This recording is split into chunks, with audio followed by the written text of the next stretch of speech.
Sanerugu constituency. Comrade Murtala Ibrahim Mohammed is a former Deputy Trade and Industry Minister.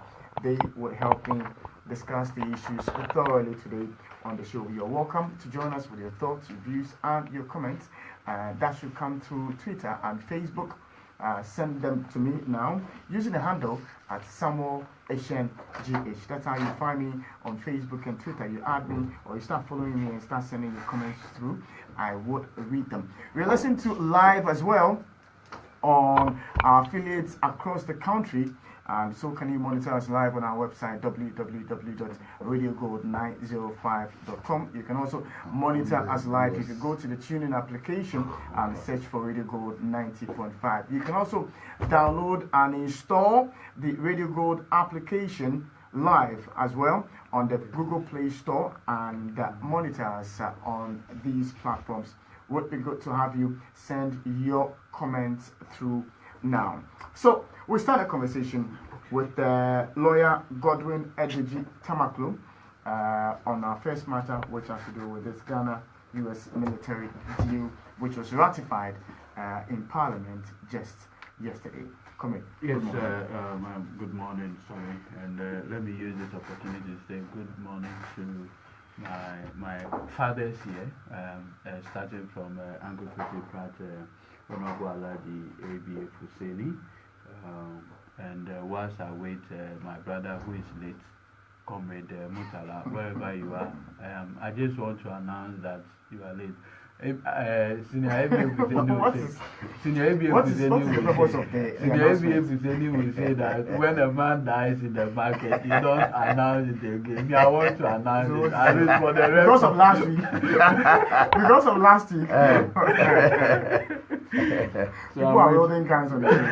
So I'm waiting for you. Or he's also putting up a US base. I'm sure Comrade Duji is that because you see, if you send your son to the hereafter, you may not recognize him. What you did to you him may last come week. in the form of a different person. And then let me say good morning to the cherished and ardent listeners of Alhaji and Alhaji and the good people of Ghana.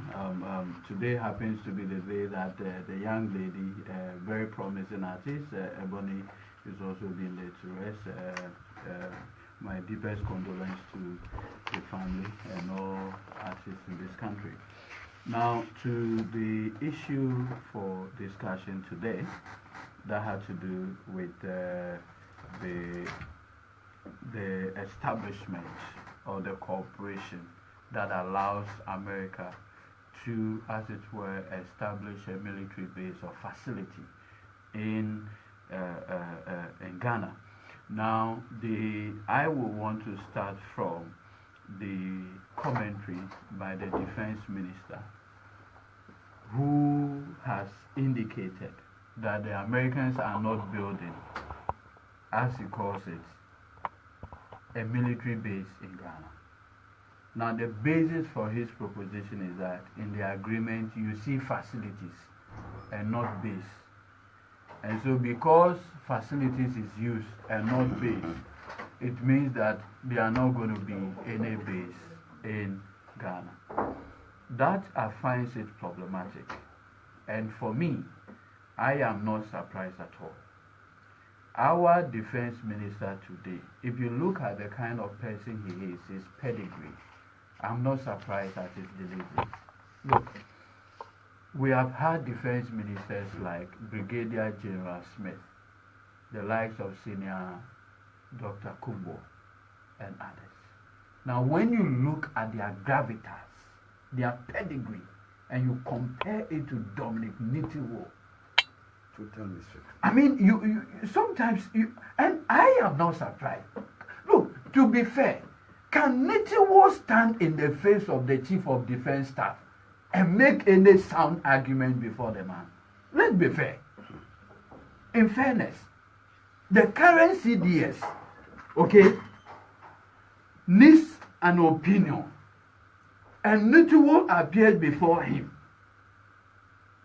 What kind of delivery can a man who says that because in the agreement you hear facilities and not base, it means that the Americans are not going to have a base in Ghana. It should tell you. I have looked at the documents. I've also examined reference to previous agreements. One starting from a so-called 1998 agreement. I have read it. I've also looked at an agreement purportedly to have been signed by the Honorable Hannah Tete. I've read it. And I've read the current one. First of all, the memorandum that was sent to Parliament accompanying this agreement, so-called, in that memorandum, it is stated clearly that the 2015 agreement had expired. So my understanding, my little learning in law, means that if something has expired, it means that its life has come to an end. So if the agreement purportedly to have been signed by Honorable Hannah had come to an end, then it doesn't exist for whatever purpose that it is worth. And true to this current agreement that the MPP MPs yesterday ratified, Sammy, the agreement was negotiated on its own. The Americans came with 11 military and other staffs. The Ghanaian side was represented by 10 officers from different departments and agencies at the negotiating table. So it is not like an extension of the 2015 agreement. No. It is an entirely new agreement on its own with very clear terms. The agreement went to cabinet. And you know, at cabinet, it is the president who has it. The vice president, Mahmoud Bamia, was there.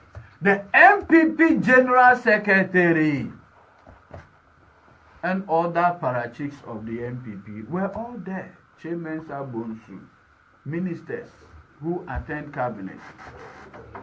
Cabinet examined the negotiated agreement and came to the conclusion that it is good for the Republic of Ghana. Now, once Parliament cabinet examined it, it was taken to Parliament and the committee was to examine it. I'll leave portions to Honorable ABF Husseini to deal with it. So, a joint report of the Joint Committee on Defense, Interior, Constitutional Legal Affairs had this to say. Maybe I'll leave the bigger portions of the agreement too.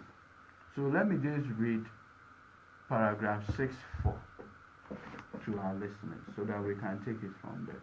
What the committee is of presented, the committee, the Joint Committee, made up of MPP MPs. There's a quote.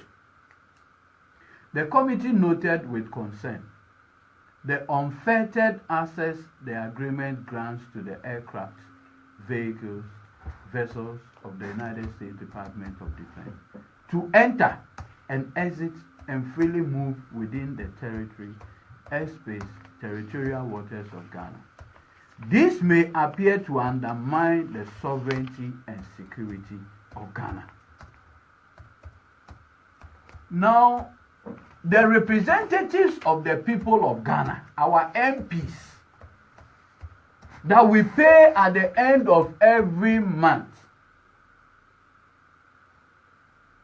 the people that we all queued to vote for,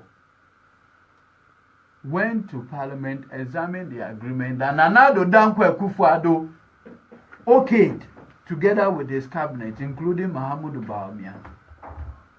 When they examined it at the committee level, they said, look, the agreement undermines the sovereignty of Ghana.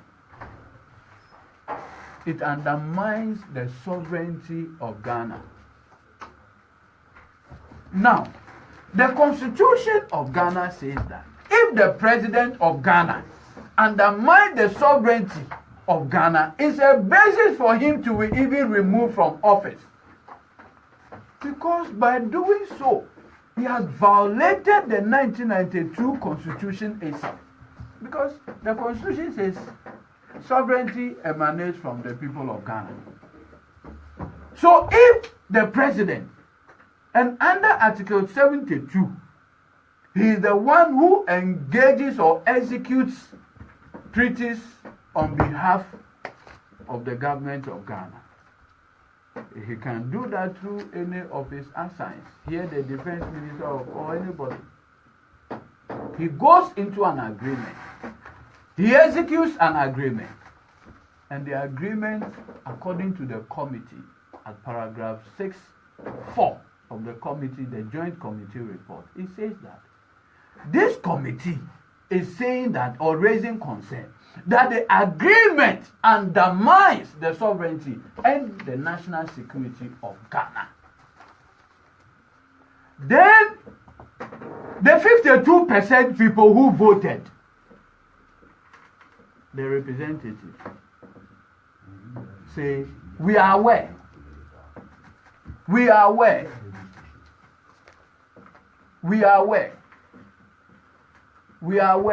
that the committee says that this one undermines our sovereignty, but we'll ratify it regardless.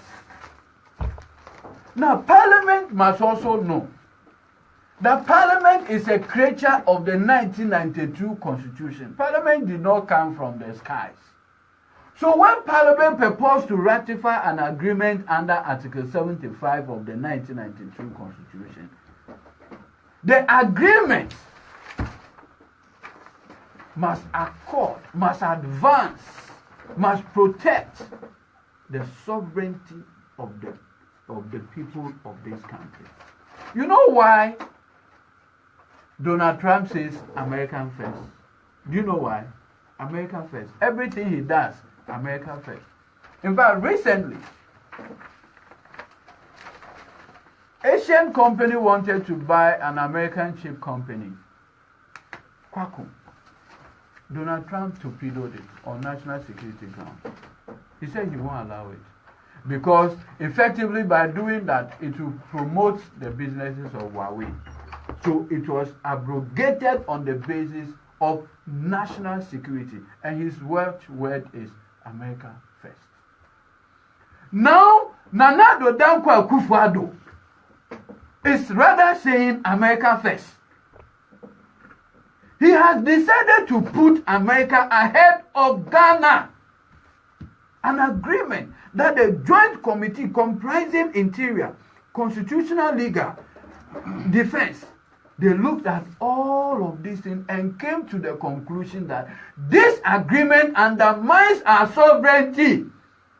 This is an agreement executed by Nana Addo Dankwa Akufo-Addo together with his cabinet. And do you know how much they took? $20 million. Judas, for little silver, pieces of silver, he betrayed Jesus. Today, 28 million Ghanaians, our pride as a sovereign country, has been sold out there for nothing but $20 million. Sammy Eshen, what wrong have we done? Look, what is wrong? That a man nurtures presidential ambition and he comes to tell people, you, try me. People evaluated. They say, okay, you 53%. They say, okay, yeah, so I think. Then you take $20 million and you sell our sovereignty. Is Ghana not worth more than $20 million, Eshen? Your pride, my pride. Uncle Kwesi Mutala, our pride as a sovereign state. Have we become the 51st state of the United States of America? Has Ghana now become an extension to the extent that we enter into an agreement that allows American vessels to come in and out as and when they like? And the most dangerous one is their access to our telecommunication infrastructure. You know, under Article 18 of the 1992 Constitution, you cannot even interfere with the communication of any individual without lawful permission. the Americans can do it without you knowing. That is how cheap Nana Addo Dankwa Akufo-Addo has sold this country. And you see, I don't blame him. You know why? He is 74. Samuel Shan, how old are you compared to him? He doesn't care. He has nothing to lose. So I am worried for young people of this country who do not know what Nana Addo has done relative to this agreement. And for the representatives of the people to go and rubber stamp, the committee itself says that this thing undermines our sovereignty. Then Speaker Michael Quay, look at Nana Addo, look at Okwe, look at their age. They are same age mate. My brother, that's why Ghana is under the grips of a gerontocracy. Seriously, they have nothing to lose. They have nothing absolutely to lose. Why? One is over 80 years. One is 74. What do they have to lose? What do they have to lose? It is about you and I. It's about the young people of this country. Why? I've heard people say this agreement, the way it is, it becomes an attractive point. It attracts terrorists. It's possible.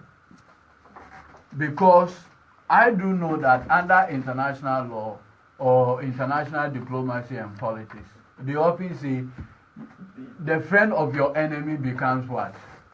Your enemy. Just by being a friend of that country's enemy, you are naturally his enemy without more. So if as we speak, the agreement so entered into between the Republic of Ghana allows American soldiers to come here, have access. They can come into our airspace, waters and others and go anytime they like. Where lies our pride? Can any Ghanaian vessel enter the United States of America and move anywhere without American authorization? No! But Nana Addo Dankwa Akufo-Addo has done that to Ghana. And he doesn't care. He doesn't care. And he did that for $20 million. Judas, he sold Jesus for very little pieces of silver. There's another bizarre clause of the agreement. And for me, that part says against the Constitution. What it does is to oust the jurisdiction of the courts of Ghana. A classic example. If an American soldier comes in today, he's driving in town. He's drunk. Involved himself in an accident with carelessness, recklessness. Involved in an accident, we say a Ghanaian trotro, carrying several people and they all die. You can't charge him in any court of law for reckless driving. Meanwhile, let a Ghanaian taxi driver by mistake engage in a similar accident. He will be charged in the laws of in the courts of Ghana. This is the agreement that Nana Addo has signed. 2, if an American soldier, with the greatest respect, the result we are seeing is this agreement. And for me, the NPP MPs, they must bow their head down, down, down, down, down in shame for rubber stamping this without any form of scrutiny. And the most bizarre justification is that in 1998, in 1998, and you see, for me, it's a perfect wake-up call to the founder of the NDC. Has he seen when the issue came, you saw their consolation. That even in 1998, he even signed it. Today, is he not saying that the Americans should not come? And then they are saying that you hypocrite. You hypocrite. 1998, you did it. Why are you talking today?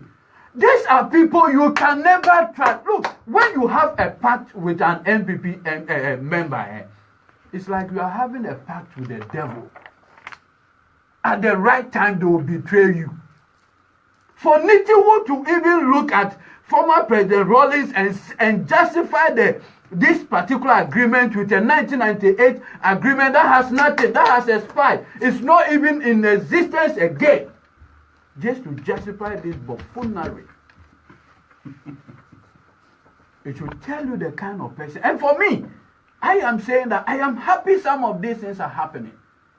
Look, there's a saying that, look, no matter what, as for your mother, you will be your mother. Your stepmother can be so nice, but your mother will always be your mother.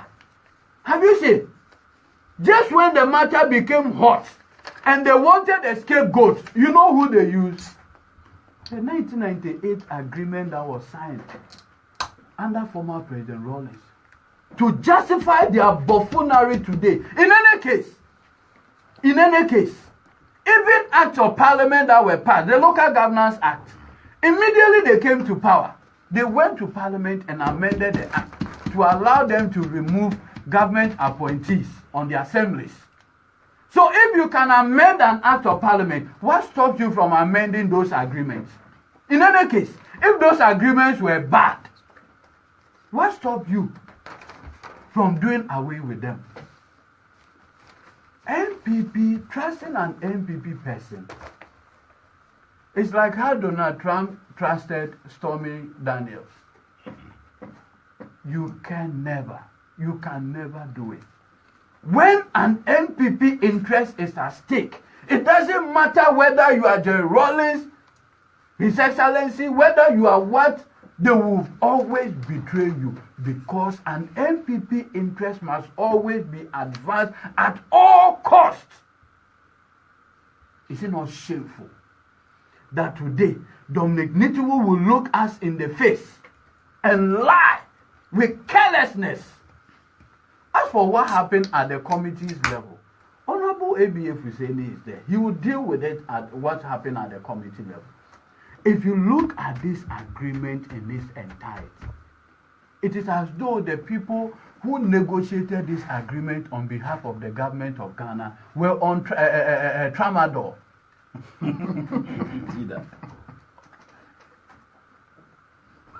No, it's like they were on tramadol. They were high on something, because the agreement is so one-sided. Did they really negotiate? And for, you see, I know there are senior people today who will be doing equalization wherever they find themselves. This agreement is shameful. It is an insult to the integrity of this country, our sovereignty, our national security. We are basically compromising. This agreement makes Ghana an extension. It's like how Russia sold Alaska to the US. We have basically sold this beautiful country of ours to the United States of America.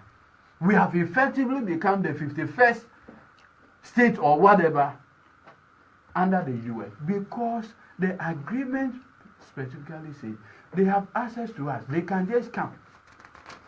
At entry, the accounts will say they will just be coming, going, coming, going, coming, going, coming. Why? And for our defense minister to be piloting this agreement as his achievement, it speaks to lack of confidence on his part. It's like he has no self-esteem.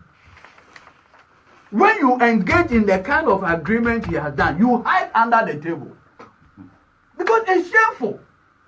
The committee made up of lawyers and what have you review the entire thing and say, look, this one undermines our sovereignty. Then you're on the floor of parliament arguing that the thing should be rubber stamped to undermine us and for the law. And I've heard some lawyers all over the place saying they are going to challenge it.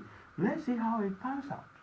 I've also heard the minority leader make the point that this whole agreement, they cannot be. Let posterity one day come and say, look, the NDC MPs were wrong in boycotting. But I have no doubt at all in my mind that posterity is going to judge the NDC minority favorably. All right. Finally, so that I don't lose my thought, so that you can. Nobody prays for terror acts in this country. Nobody. In fact, nobody wants it here.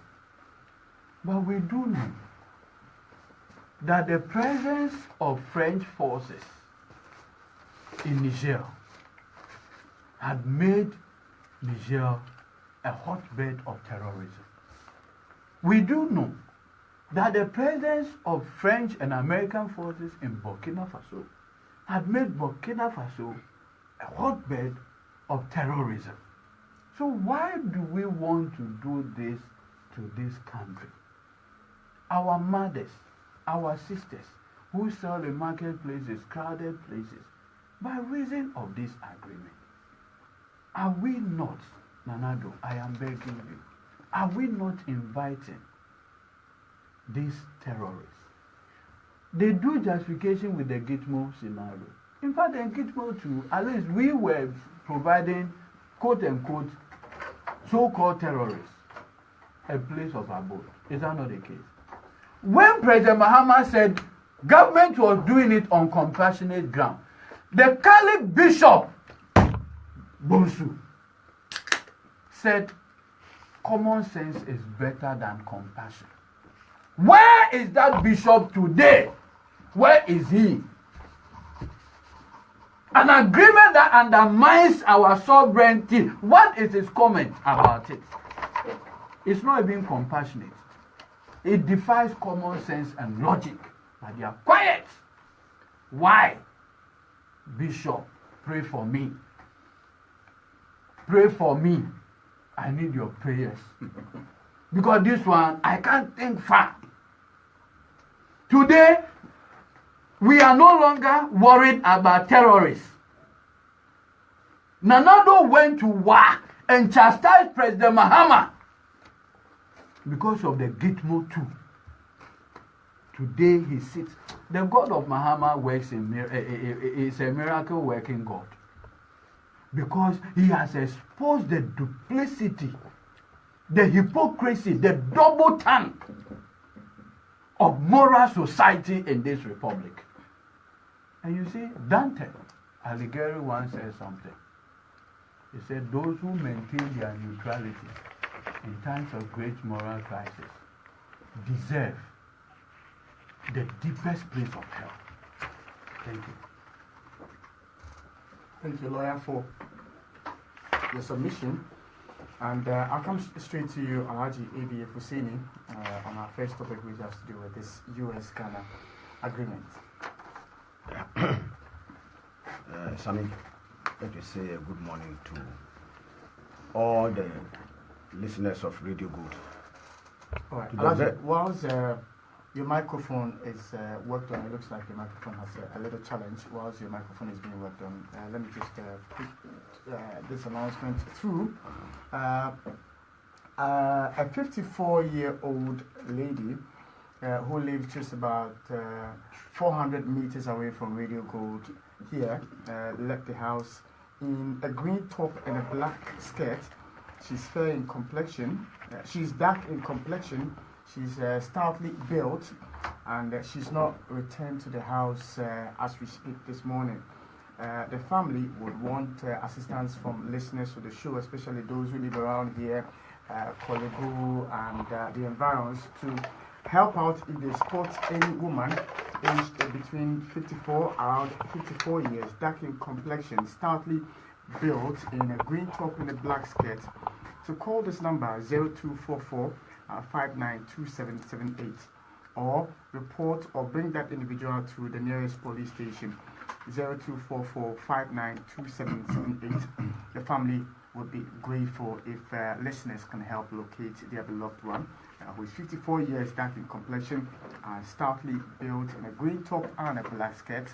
If you see this woman, please call the number I just put across. There will be a massive demonstration in Accra on Wednesday, March 28, 2018, to protest the establishment of U.S. military bases in Ghana. The demonstration, organized by the Ghana First Alliance, will start at the Obra Sport at 10 a.m. All Ghanaians who cherish national independence and sovereignty and freedom are invited to join. So that's a bit of information for you, Alhaji. I believe your microphone is okay now, so you can proceed. Thank you very much. Let me say a good morning to all the listeners of Radio Good across the world, to the good Virginia people of the Saunargo constituency, and to Comrade Kwesi Pratt, Comrade Brother Mutala, and my very good brother, Debunking, and of course your very good self. Sammy, today, in fact yesterday, was one of the biggest calamities to befall this nation after the 24th February 1966 coup. I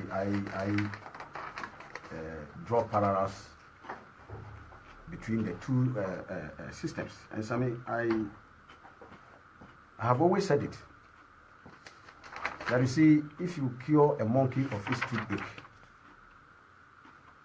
it will invariably visit your farm and wreak havoc.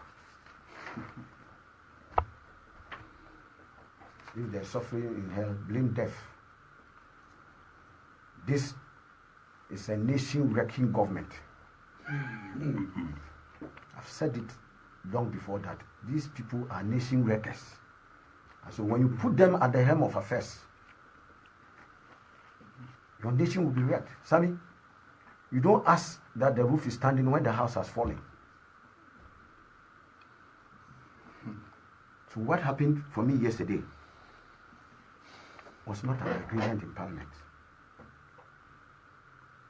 It is, for want of a decent, a rape of the sovereignty, territorial independence, territorial integrity and independence of this nation. It was a debasement of the sanctity of our forebears who sacrificed their lives to propel Ghana from the colonial yoke, to secure liberation, so that the black man will also show, as the legendary Osagyefo Dr. Kwame Nkrumah, the founder of this nation, said, that the black man is also capable of managing his affairs. Yesterday, a sword was driven through that bold edifice that symbolizes the dignity, vision, and strength of the black man. What we have struggled for 61 years to attain the independence and sovereignty of this country was surrounded by this visionless, incompetent, corruption-ridden, nepotistic, gerontocratic government.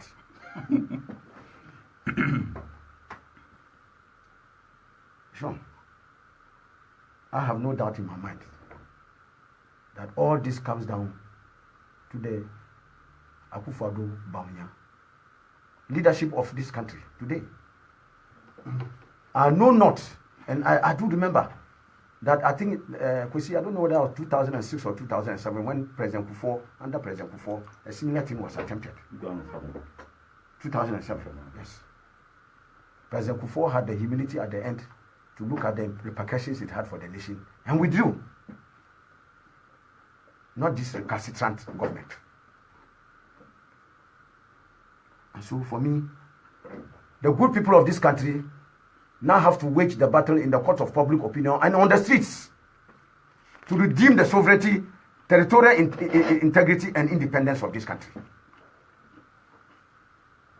If we are going to rely on these people to protect the independence of Ghana, the territorial integrity of Ghana, the sovereignty of Ghana, I'm telling you, they will sell it for a measure of pottage. Sammy, don't expect anything different. If you make the hyena the caretaker of your crown, don't expect to find one animal alive. So good. These are the hyenas in charge. They will devour any living animal on sight. And I have no doubt, like I said, it's down to the leadership. Sammy, the testicle that will degenerate into hernia can be spotted the first day it descends. This government, when they came, what happened? They introduced into our political lexicon unprecedented levels of corruption, bribery, and compromising of debasing the sanctity of governance. We had for the first time in our history, 1 goat, 1 cow, 1 sheep, 1 appointment. So I'm sure you can remember that.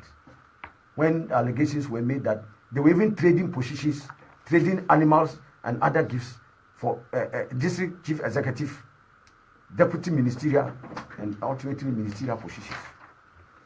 In the fracas between Otiku Jaba and Burinabu. It came up.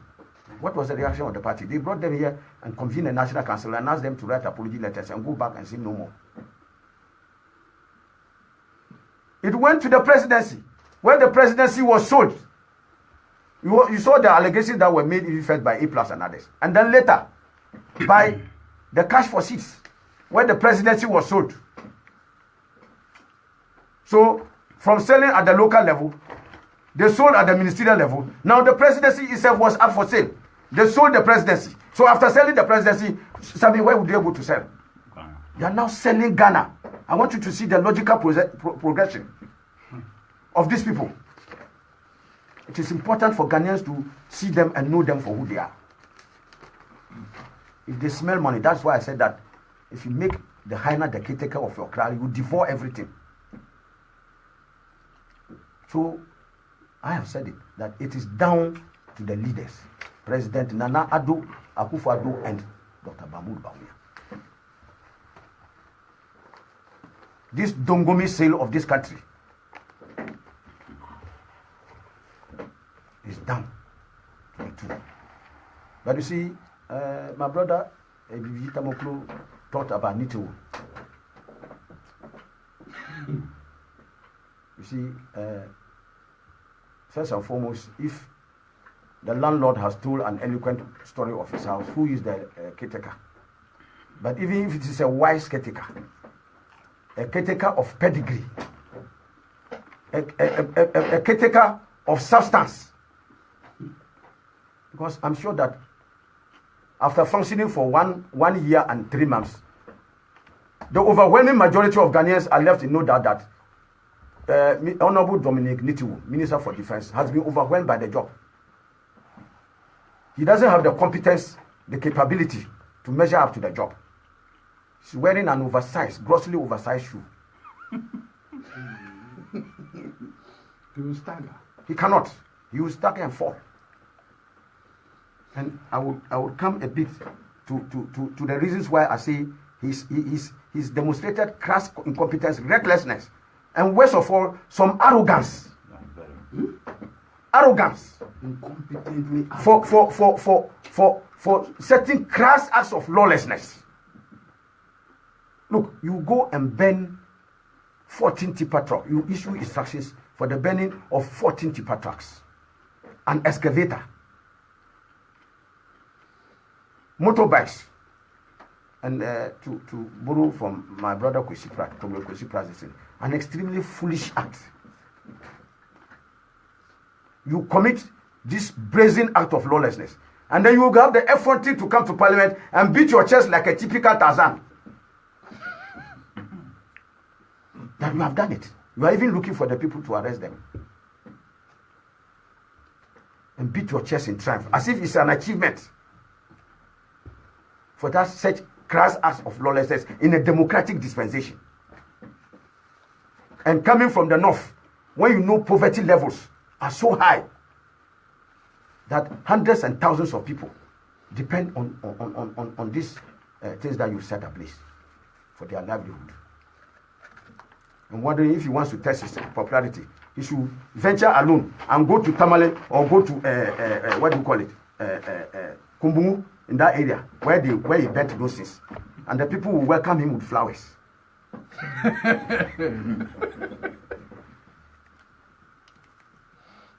Let me first and foremost make some very important corrections to what this incompetent defense minister sought to put out. He says, for instance, that it is the minority NDC who constituted the majority, and for that matter, voted for the report.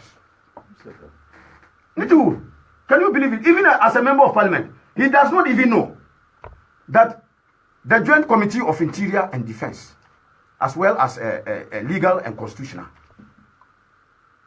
Honorable Mutala, you have been a member of parliament. Who has majority? Which side has majority in those places?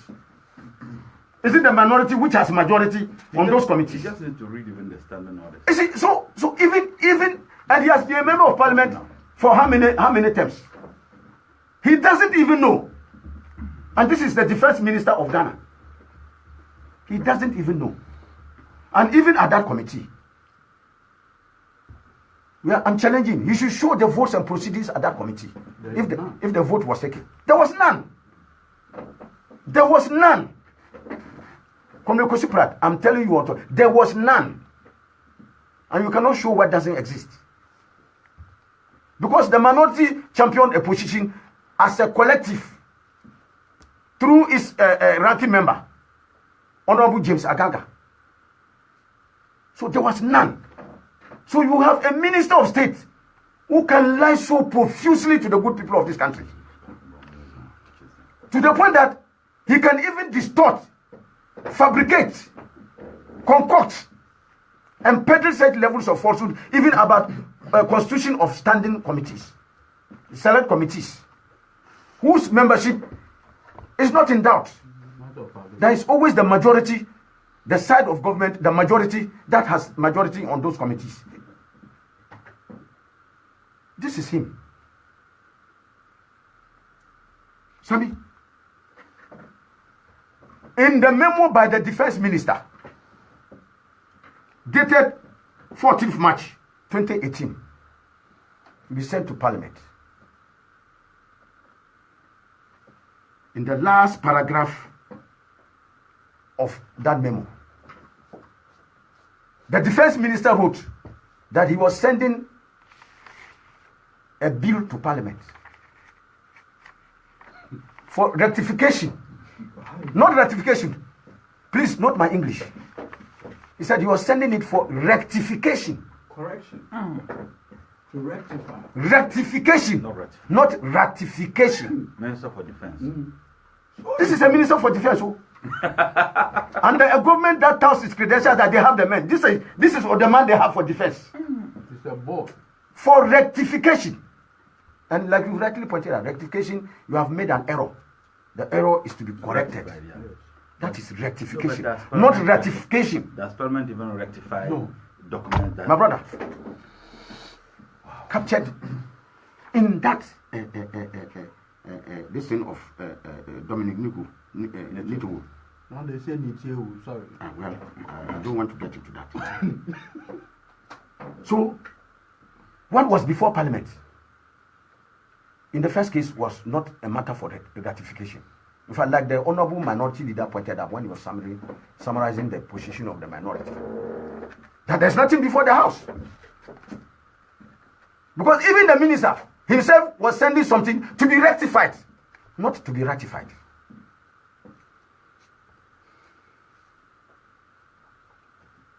Okay? So, the business of even talking about a bill before the House, was that a bill?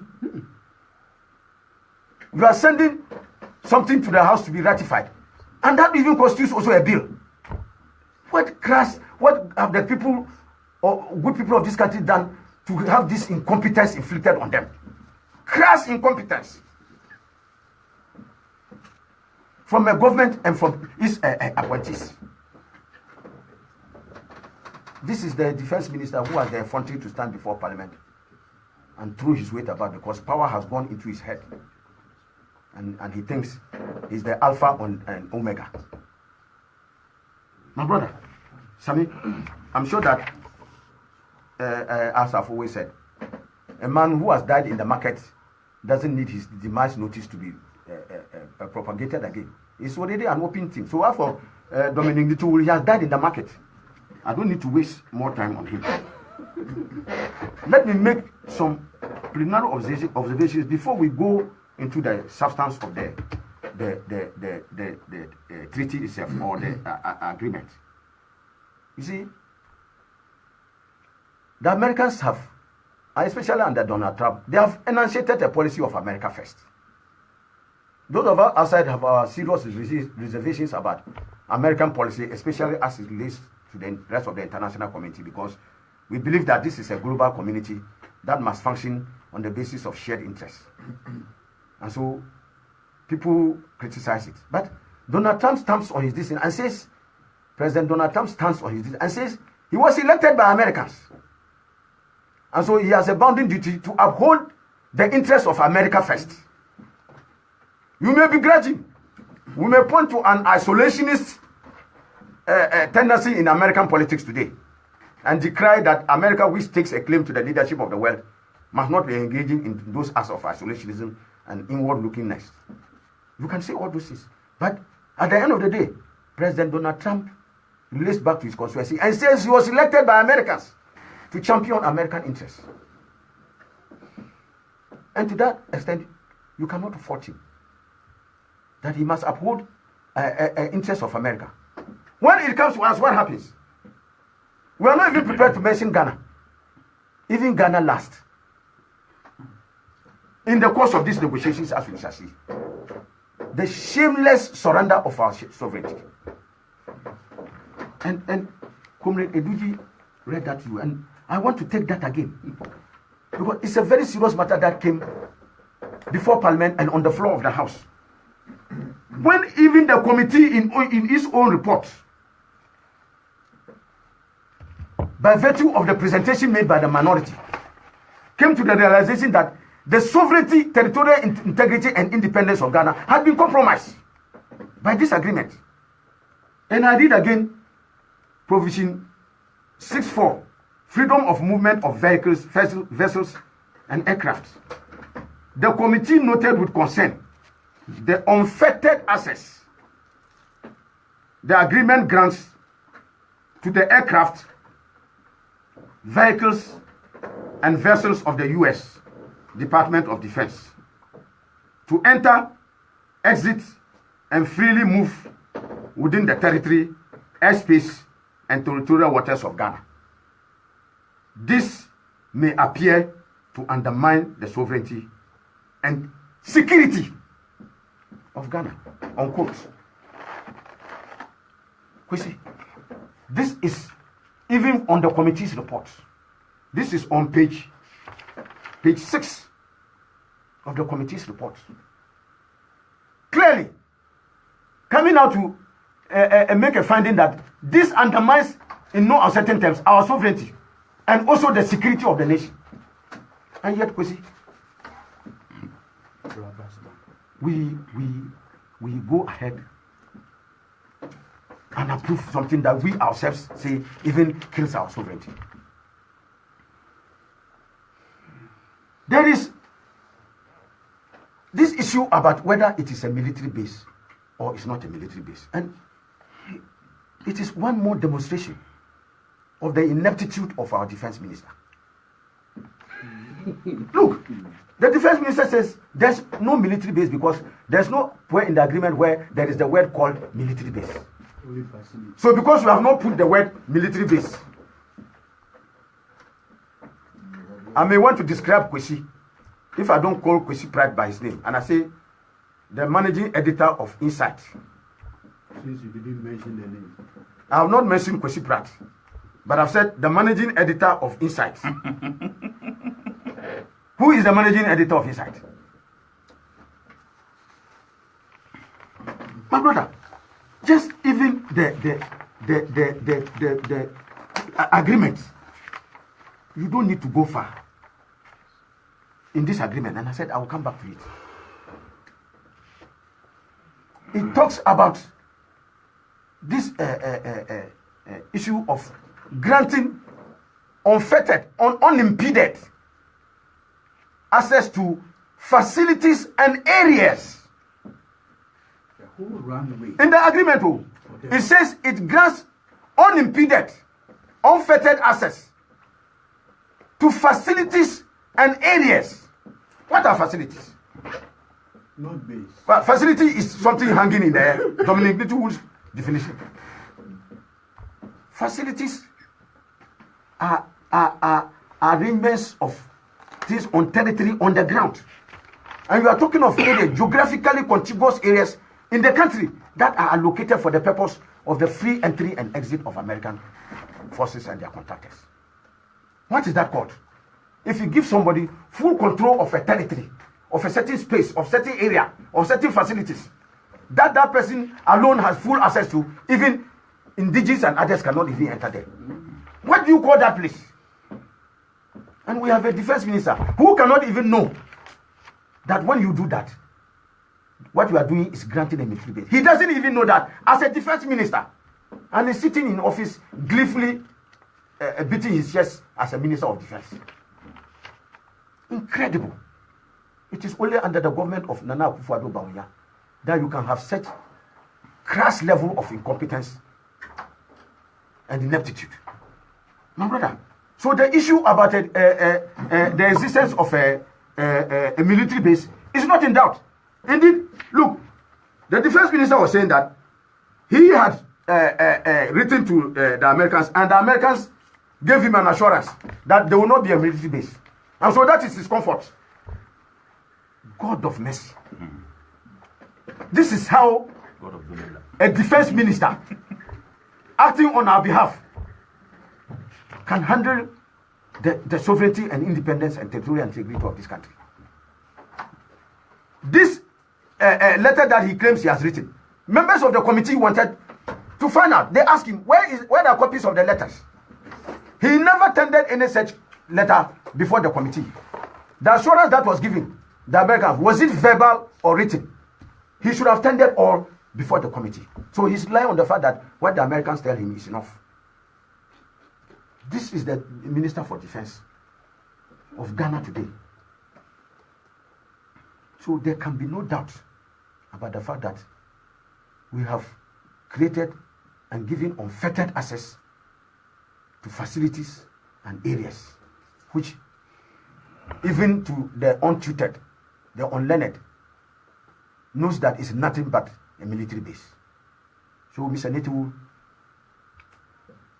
I'm not sure Ghanaians will buy his incompetent explanation that there's no military base. Ghanaians know that today, as we speak, there is a military base.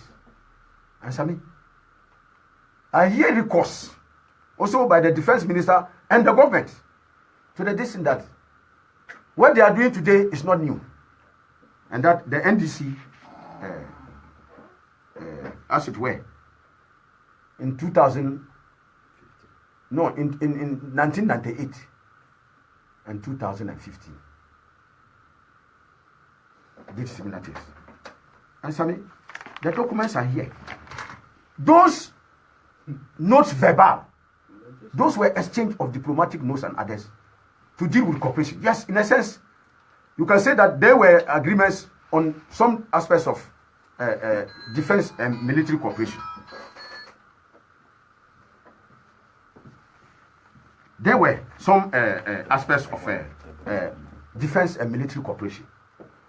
But never can you make a comparison of the two. These were in respect of dealing with issues of logistics. In both cases, dealing with issues of logistics. Never on any of those occasions in 2015 and 1998 were unfettered, unimpeded access granted to facilities and what do you call it? Areas. Never. It never did happen that we had these things coming up. Look, even in the committee's report, it observed, and I'm trying to get that area to read it out to you, Sammy, where they talk clearly about the fact that this was a new agreement. Indeed, let me make it abundantly clear that at the time that this agreement was in the process of being negotiated or taken through, there was no agreement. All the previous arrangements that had been in place had all expired. And so you can say without any iota of doubt that there was no standing agreement as of today that necessitated the comparison of the two. Now, if you go to page, I think the same page 6. The same page 6 on bullet point 6.3, captioned additions in 2018 agreement. And I read, Sammy, it says what? The committee also observed that this agreement is an enhancement. Sammy, listen. This is the committee report that was submitted on the floor of Parliament yesterday. The committee also observed that this agreement is an enhancement over the 24th February 1998 exchange of notes. 24th February. Yes, that's what it says here. 1998. Yes. Very significant. Yes. Of notes in certain respects, such as third-party damage claims, as per Article 15, payment of compensation, as stated in Article 6(2), pre-positioning and storage of materials, as provided in Article 7, unimpeded access, as in Article 5, and settlement of disputes provided for in Article 8. So, can you count the number of even changes and differences?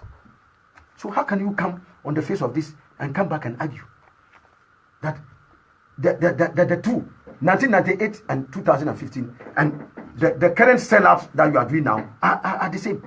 When even the committee in its report before the floor of the House even makes these material differences, in addition to all these differences that we have talked about. So, Sammy, that's why I'm saying that it is comparison that disgraces a donkey. When the donkey alone is running, you think it is the fastest animal. Let the horse join the race. The donkey will smoke the dust of the horse. Today, the MPP, after counting all, we have the men. My brother, look at the men they are presenting to us. The likes of Dominic Nitu in strategic places such as Ministry of Defense. And these are the kinds of arguments. So, no wonder you will come out with reports like this. Sammy, I have also heard that because the NDC did these arrangements, the MPP's hands are tied, so they cannot do anything. This government, what has this government not renegotiated? When they came to power, they said that any other thing that they thought was not in the national interest. Is that not what they said? So, didn't they even send a conflict of interest reading committee led by Mr. Addison to go to Turkey to go and renegotiate the power deals the NDC did? Why was that not cast in the same iron that they are talking about? They have come back and they said they have renegotiated many things. So, assuming without admitting that the NDC had done a very bad deal, and they come into government and they know the deal is not in the national interest. Why? They are saying they have been stopped. They have been stopped from renegotiating that deal. If the deal was present, and we have pointed out, there was no deal present. All those other things had expired, and that is why they themselves admit that in the renegotiation they have to do an enhanced agreement. So I think that, look, as has been said many times, these people think we have sand in our heads. And so they can treat us with the level of contempt that they are doing. But I'm very happy that the good people of this country are not always sensitized on this matter. They will show this government that they will not stand for the sale of their sovereignty. The hard-won independence and territorial integrity of this country will not be allowed to be sold for a mesh of pottage, for them to use as part of their philosophy and practice of grabbing. They are just here to grab like Nana Obiri Buahin. And Nana Obiri Buahin is not an NDC man. He's an MPP man. He says the level of grabbing, corruption, and malfeasance in this government makes him want to weep. Where the likes of him who have struggled for the MPP were only given 3,000 Ghana cedis. and the rest of the grabbing is going on at the top echelons of the party. Now, Sabi, I want to look at this issue of the agreement itself and how it debases our sovereignty as a nation. I'm sure we have already touched some parts of it.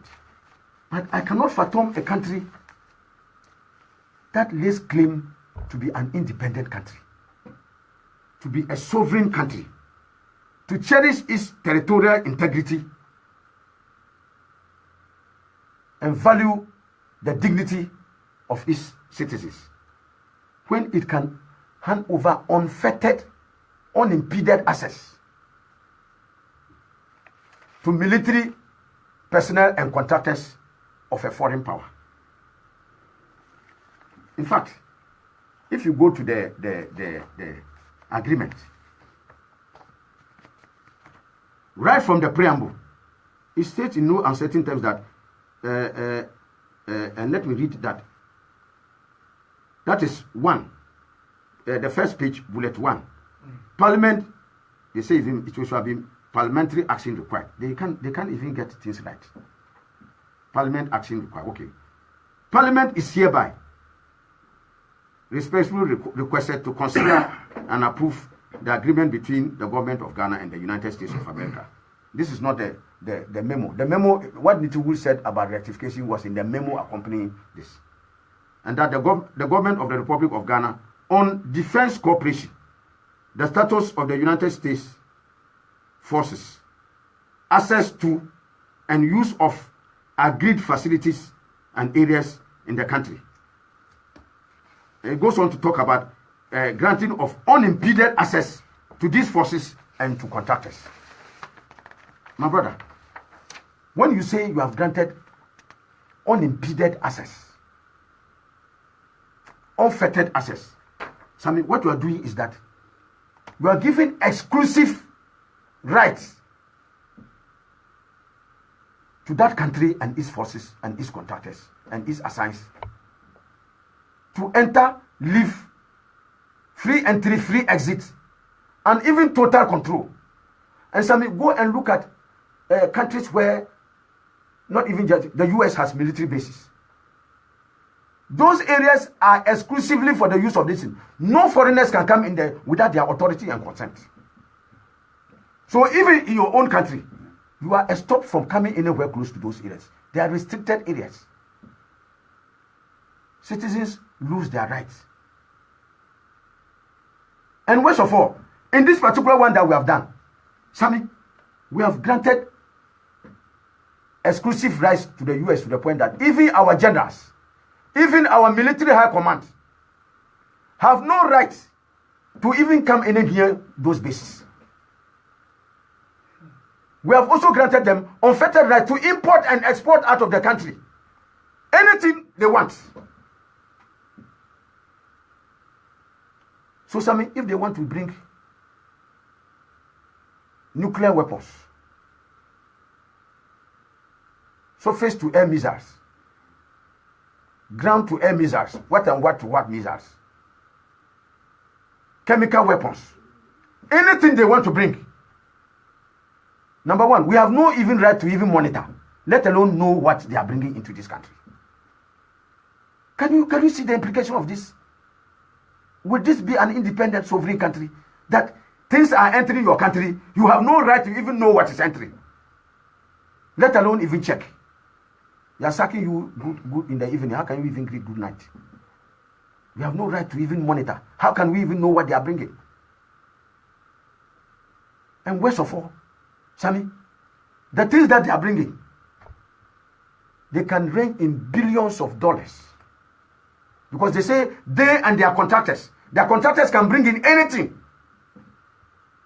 And so this can range in billions of dollars. And they are not going to pay one dime. One kobo, they will not pay. So apart from inflicting us with this atrocious negation of our independence and sovereignty, you are causing us huge financial distress. by ensuring that all the imports and exports, it's not import, oh, even in our country here, they can take away things free of charge. Sammy, go to the ports. See, Ghanaians are crying. Ordinary, hard-working Ghanaians trying to eke a living for themselves and their families and dependents. A lot of them have their goods now on the verge of being confiscated at the port because they cannot pay duty. This government has escalated duties to an unprecedented level. I've heard people say, importers, and a lot of them have been on air, I'm sure all of you have heard it, where they have said that things they were paying for, say, about 80,000 under the indices. Today they are paying over 200,000. Some of them they can't even pay. And they threaten that they will abandon the goods for the MPP and wait for them in 2020. So I've seen some cosmetic attempts that were made to take condoms and those things out and this thing. My brother, it has become like apartheid. It has become so moribund that it doesn't need to be reformed. It has to be dismantled. So they dismantled all those measures.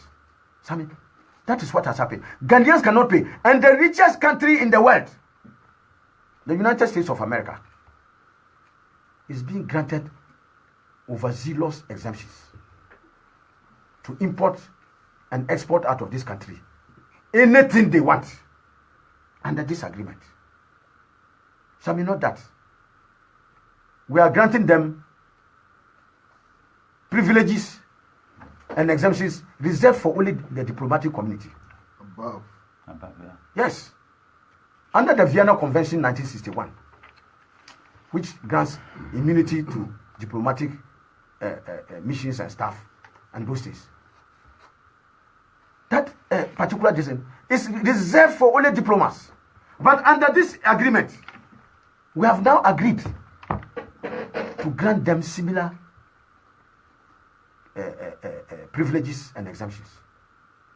And like has happened in all places where the US has bases, when they commit crimes ranging from petty crimes to capital to crimes that merit capital punishment, you cannot even arrest. Our security is stopped from effecting any arrest. They cannot even apprehend. They cannot arrest, let alone bring to book under our justice system such people who commit infringements of our law. So can you imagine, even for petty things that Ghanaians themselves, even somebody steals a fowl, it's not acceptable though, but maybe out of necessity to eat. My brother, they will give him 2 years or 5 years. Okay? The Americans can export out of this country shiploads of things. One penjwe, jenjene, in the bani. Capre Dakar. Never. Godomi. They won't pay. You see what distinction we have between a sovereign independent country. Sammy, even more bizarre, they say that under this agreement, that these security people and their contractors can even enter Ghana with an ID card. All right. Sammy, they can enter Ghana with ID cards. So, for what purpose would our immigration exist on this matter? Look at our immigration laws. Can any Ghanaian enter the US or any other country with ID card? So, I heard them talking of reciprocity. That this agreement, the important outstanding mark is that reciprocity. Okay, let me accept that for a moment. So, can Ghanaians enter the United States with ID cards? Ghanaian ID cards. Sammy, I can tell you that. Sammy, yes. Yeah, Sammy, it is important. Yeah, Sammy, even if you want, I will donate my this. Just a few minutes. I'll be done in a few minutes. I know that we are pressed for time. And Sammy, driving licenses and all those other things we are talking about. Go to the system and see how many times police arrest Ghanaians. Some of them, they possess the driving license, but it must have even expired. When these forces come into our country, they are not required to operate with Ghanaian driving license. those of the US will suffice. Sabi? And look at all these atrocities you are inflicting on Ghanaians. The element of time. There is no time limit specified in this agreement, except for the nebulous statement that if you decide to opt out, you should give 1 year notice. So even for 100 years, such notice is not given. This agreement will remain valid. Any independent minded government negotiating such agreements does so with time limits in mind. So they will say this agreement will go for 5 years, 3 years, 2 years, 10 years, or even 15 years. A time limit will be put so that you know the circumstances under which you are working on this. So I'm sure the infractions, and I want to encourage every Ghanaian to look for this agreement, this nation-wrecking agreement, this agreement that insults the independence, territorial integrity, and sovereignty of Ghana. To read it, I'm sure before they go halfway, there will be tears in their eyes. That this is a visionless, incompetent, corruption-ridden, nation-wrecking government that is selling Ghana out for a mess of pottage. Sami, I have no doubt. You see, when President Nana Addo said in his BBC interview that gay and lesbian activities, homosexuality, is bound to come to Ghana. I'm sure you remember that. When he said it, this is a back door. It is a back door to smuggle these things in. Yes, Sammy, and I'm saying that, look, God Almighty, Allah Almighty, is watching over every one of us. When God gives you the leadership of a nation, take note that tomorrow you will stand before Him and account. Thank you very much. I am telling you, Sammy, the attempt to inflict all this on the country and also promote these kinds of bankrupt culture. Tomorrow, the leadership of all those who are in front of this will stand before the Almighty. So, Sammy, it's important. I'm saying, Sammy, let me land on this. It's important that as Ghana, especially the moral society, those who say they are men of God and they know what God has said about this particular thing, that today they have chosen to keep mute. They have lost their voices. They have lost the moral leadership to get up and stand up and speak for the truth and fight for this country. I remember in the case of the Gitmo 2, the religious leaders were loud across the length and breadth of this country. These were just two people on compassionate grounds who were given refuge in this country. This is the sellout of Ghana, Alhaji, with the potential consequence of having homosexuals and others parading the length and breadth of this country. And the moral society, they are dead silent. Thank you very much. God Almighty will deal with them. Look, Sammy, yes, I understand what you are saying. It's not about division of time. Sammy, I will comply in just 1 minute. It is important that in a nation where disaster is looming and leaders keep mute, not only will the disaster consume everybody, but they will take a greater proportion of the judgment. Let them know that we said it today. Many well-meaning people said it, that they have disappointed the overwhelming majority of our people who they claim they are there to serve, and worst of all, they have disappointed the Almighty God, who they say they are representing on this earth. And God will have His day.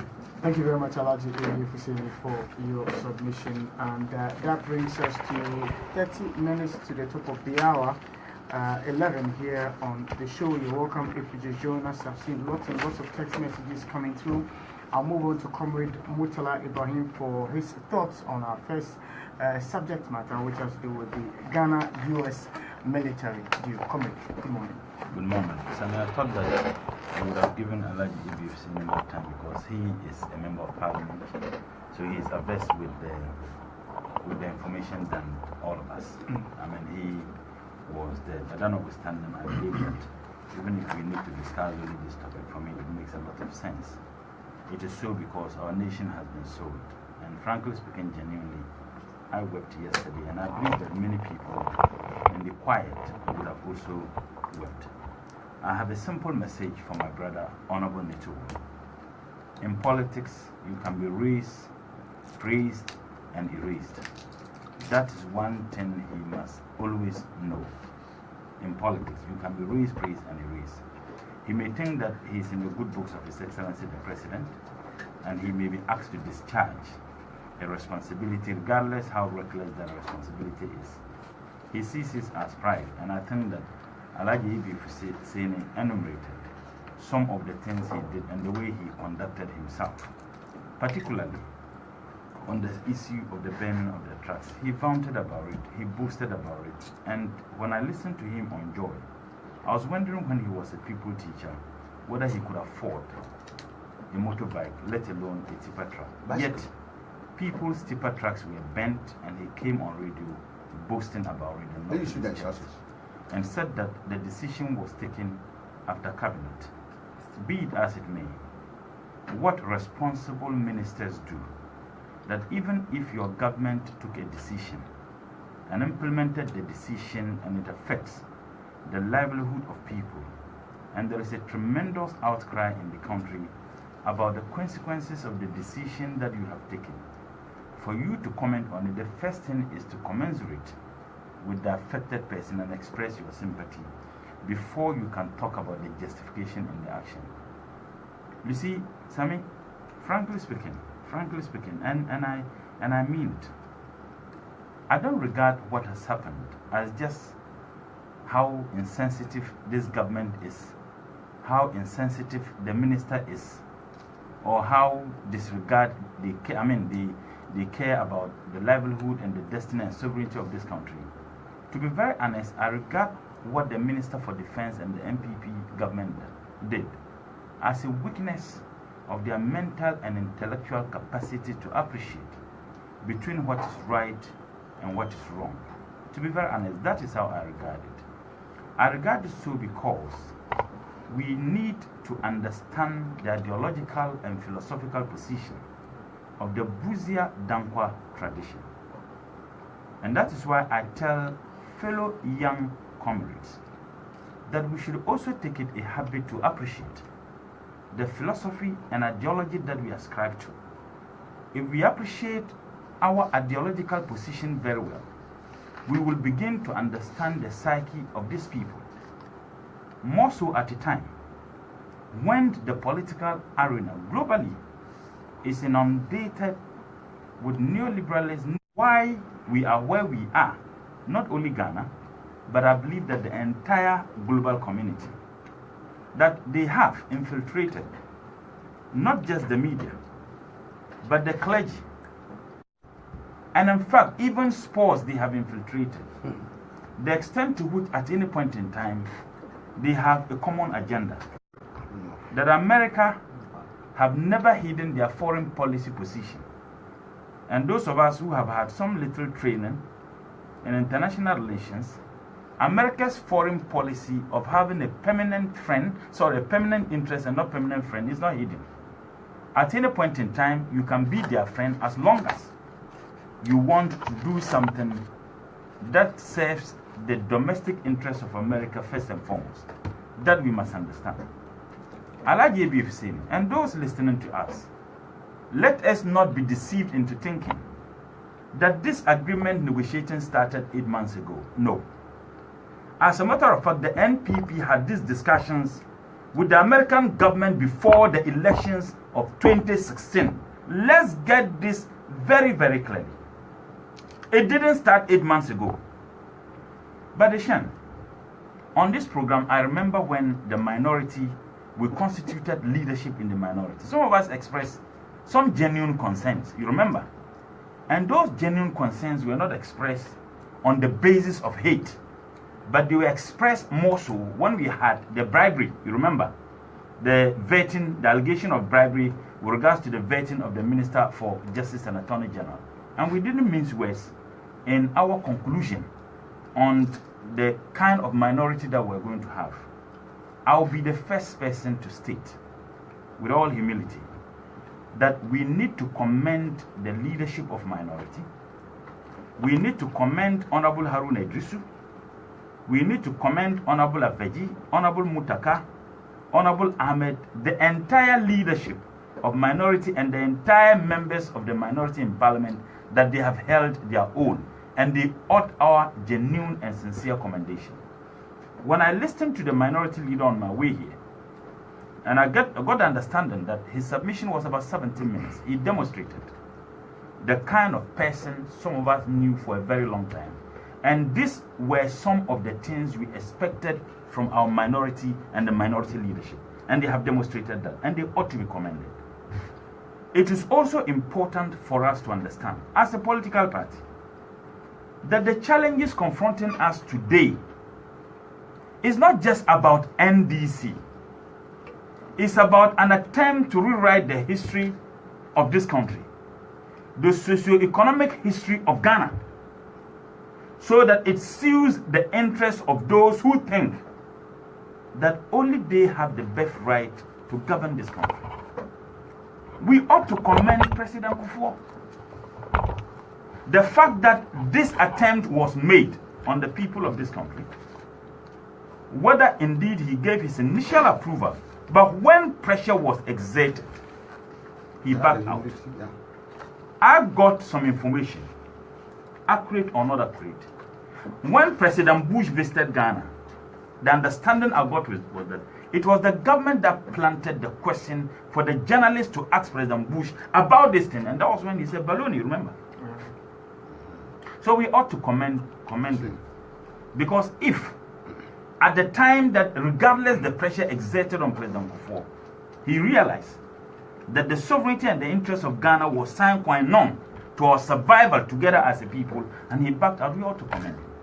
But again, I talked about the need for us, those of us young ones who have agreed to be social democrats or leftists, to appreciate our ideological position by reading the books of Lennon. Nkrumah mentioned them. If you can't even read those books of Lennon and others, read the books of Nkrumah to appreciate it, because it arms us intellectually and effectively, efficiently, to be able to confront these fascist ideological positions that have been pushed down our throat. And they do that intelligently with several platforms and several institutions. We need to appreciate that, because if you do not, you will understand the psyche of these people and why they will get into absolutely immoral decisions, regardless the consequences of those decisions on our survival as a people.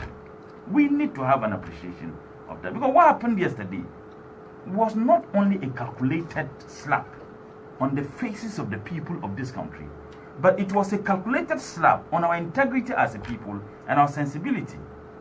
Frankly speaking, when Karl Marx said that religion is the opium of the masses, I think I'll coin a term and say politics can be the opium of those who do not appreciate it. And frankly speaking, Nkrumah was not wrong when he described the Busia Danko tradition and their element as people with narrow intellectual and political horizons, but they always see themselves as the leading stars.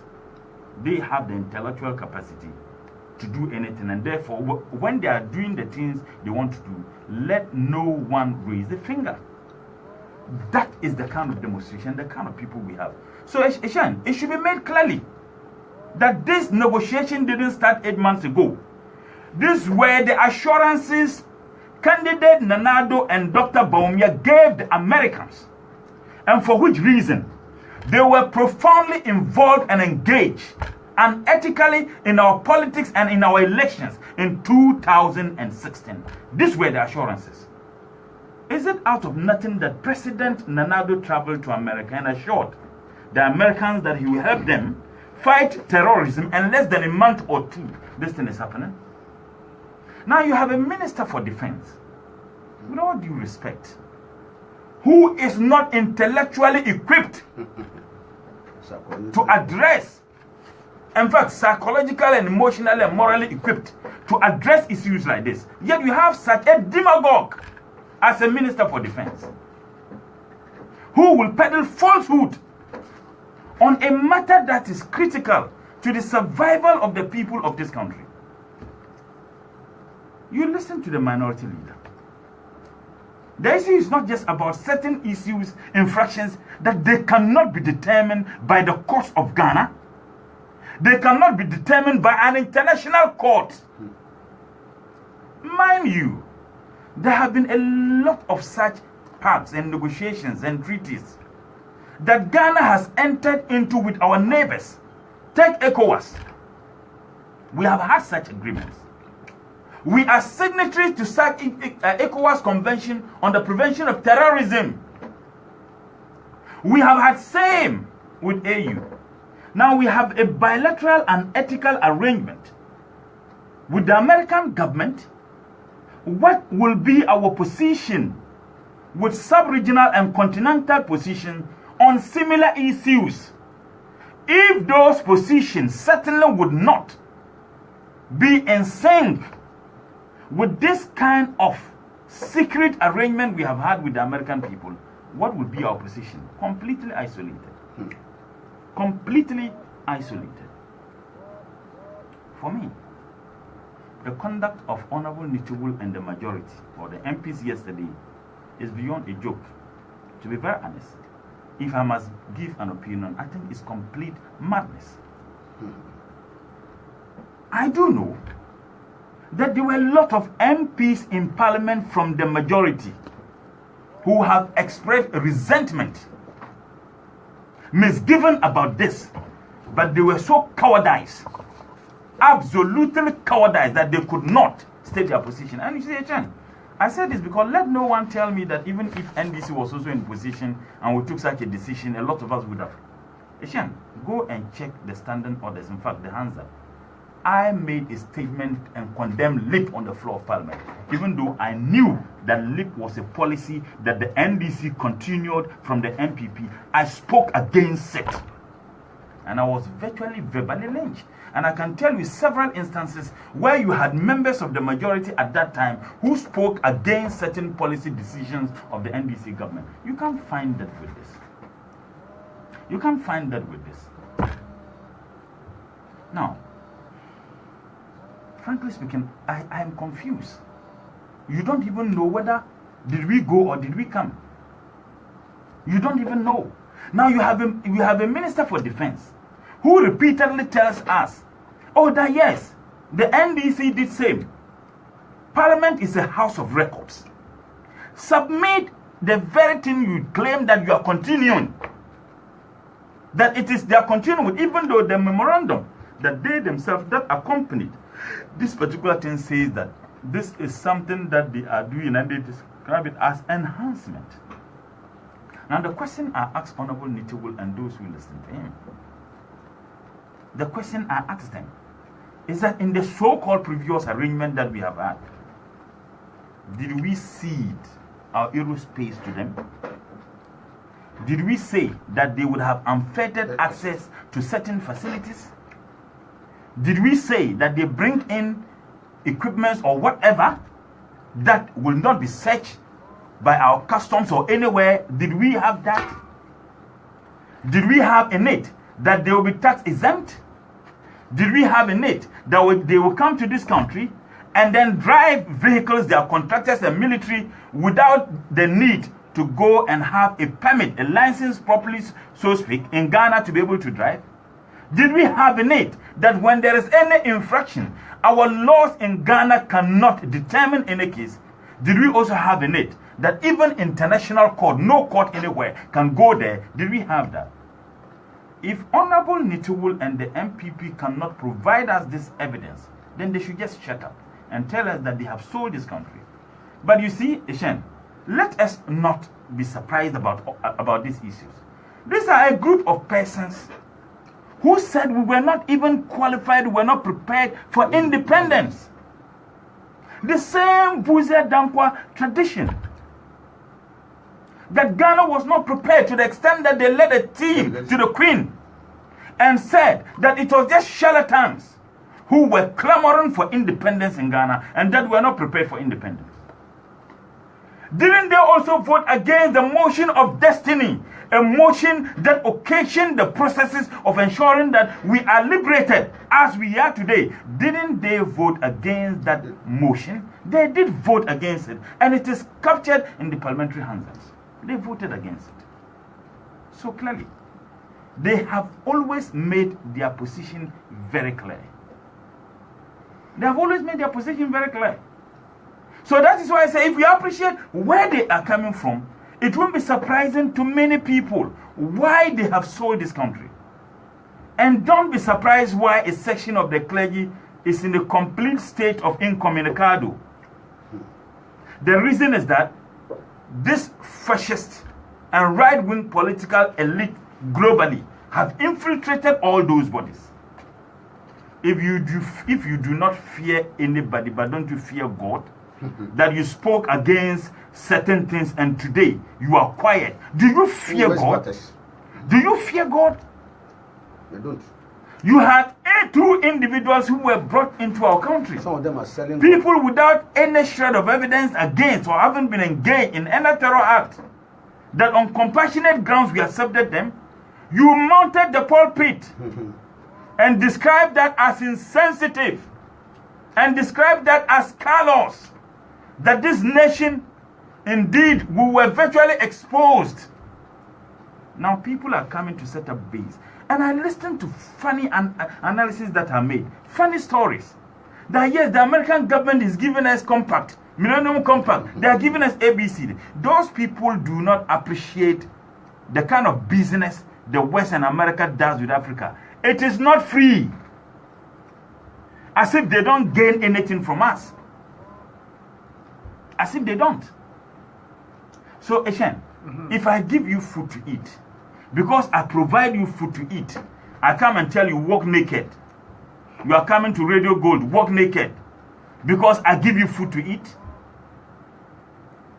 Look at the 2 countries in West Africa that they are going, Senegal and what? And Ghana. Very stable countries. You know why? This arrangement is beyond just America. It's the fascist and right-wing arrangement. They certainly could not do that in Senegal without the connivance of France. They certainly could not do that. So it's beyond that. Ishan, I'll tell you a story. After we lost the elections in 2016, I had an encounter with the foreign ambassador. Comrade Kwesi Pratt is here. I shared some conversations with him. And he told me the people they were going to prosecute just immediately we lost the elections. I'm telling you this. He told me the people, and this I told leadership. Some leadership, it wasn't something I kept. We have begun seeing the prosecution of those people. 2 weeks after we lost elections, 2 weeks. So let no one be deceived into thinking. And I can tell you, after this, I will mention some names, and don't be surprised, next prosecution, they are the people they will prosecute. Wow. Because those names the person mentioned to me, almost all of them have actually been invited, Yoko and others. I know that for a fact. 2 weeks after we lost the elections. So that is why when we're discussing Dr. Opuni's issue here, and I said the earlier NDC we realized it is not just about an individual, regardless how we might have hurt each other. It's about an agenda to destroy this. An agenda to destroy political parties that will stand up against their fascist and reactionary attempts to sell the birthright of this country. That is precisely what they are doing. But you know one interesting thing, Ishen, when we lost elections, there were a lot of hypocrites, whether out of fear for whatever they might have engaged in, they started flirting with the NPP. They started. And some of them were deceived into flirting with them. And then, having flirted with them, they will begin to deal with those people. It is not for nothing that certain people will take a radical position against this bourgeois tradition, because they have demonstrated that time and again that it doesn't matter how good you are to them. What matters is political power. And once they get it, they deal with you.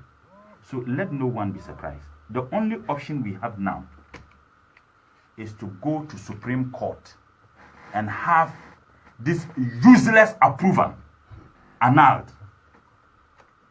That is the only option. And I hope and pray. The streets, the people are there. That is where the strength. I agree, but I'm saying that. I agree, but I'm saying that people of this country they engage in an ethical thing, and I'm saying that people should do that. And I hope and pray that the justice system of this country will do the needful. I hope and pray they will realize that their powers and authorities, this useless arrangement and agreement, have been torpedoed. They would realize that. They would realize that the constitution that says that they have the power to look at every single action or review any action, that same useless arrangement done by an immoribund parliament, is undermining not just the authority of the over 27 million Ghanaians, but the authority of our rules and regulations that govern the conduct of all of us, including the president. This arrangement that President Nanado is bent on and succeeded in having it approved by the majority is something that they promised them before the elections. Help us win the elections and would help you set up your base in Ghana. That is the fact. Help us win these elections and we will help you set up a base in Ghana. And that is why they brought people. And in this country, NDC must also have ourselves to blame. And again, look, I'll tell you, they are in the process of buying drones in this country. My understanding is that they are making $1 million profit from each. Yes. Drones? Yes. In this country. For Operation Vanguard. Oh, well, I'll tell you something. You'll be shocked. They are in the process. Again. But it should also be made very clear to the Americans and whoever involved, they cannot joke with the willpower of the Ghanaian people. They can't. They can't. Why? America had a base in Liberia. Before what happened in Liberia, what happened? They fled, they left. Now I've listened to people, America, they have a base, a military base in Germany, they have a military base in Italy, they have rubbish. These are NATO countries. Tell me one single African country or developing world that they have a base that has not been served as an attraction for terror. Kenya. Long before they did that, what were they experiencing? Mali, Burkina Faso. Why is it that they are not setting up these bases in already destabilized or would be destabilized countries within the sub-region? Why? Why haven't they done that? Why? They can go and have it in Sudan. They can have it in Southern Sudan. They can have it in those countries. If they want West Africa, why? They should go to those West African countries that have problems and set up those bases there.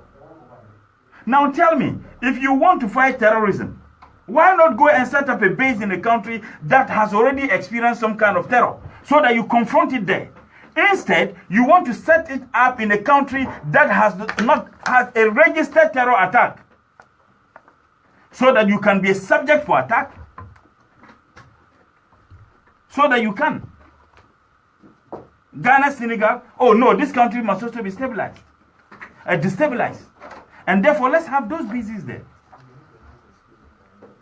And you know one interesting thing, it's amazing. They will do this, and you find some novices who parade themselves as security experts, who are also going about and saying, oh, there is nothing wrong with this. There is nothing wrong with this.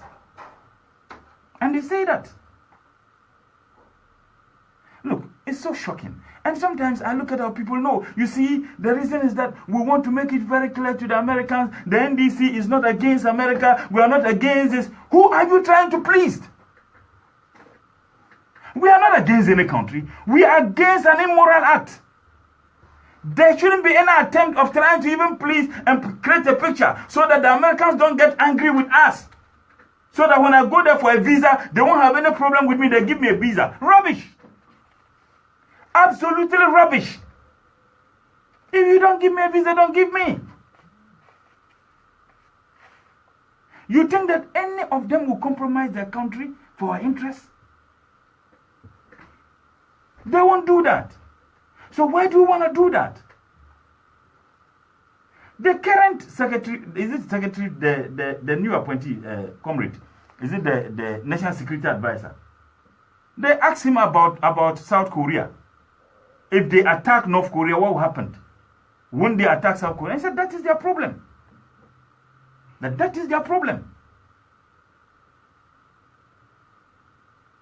I mean, it's sickening. And you have a minister for defense. Frankly speaking, that is why I said, for me, I don't see it as his inability in his to understand, you know, the issues, but it's just completely incompetent, intellectually, in fact, inadequate. He's inexperienced. He doesn't have the intellectual capacity to be able to do the kinds of things he is doing. So what do you expect? They burn people trucks. Then you came and said that yes, when the military does something, you don't blame them. As if he's trying to please the military. And my understanding is that a lot of the military generals were angry. Because he created impression as if the military is a bunch of reckless people. The most disciplined.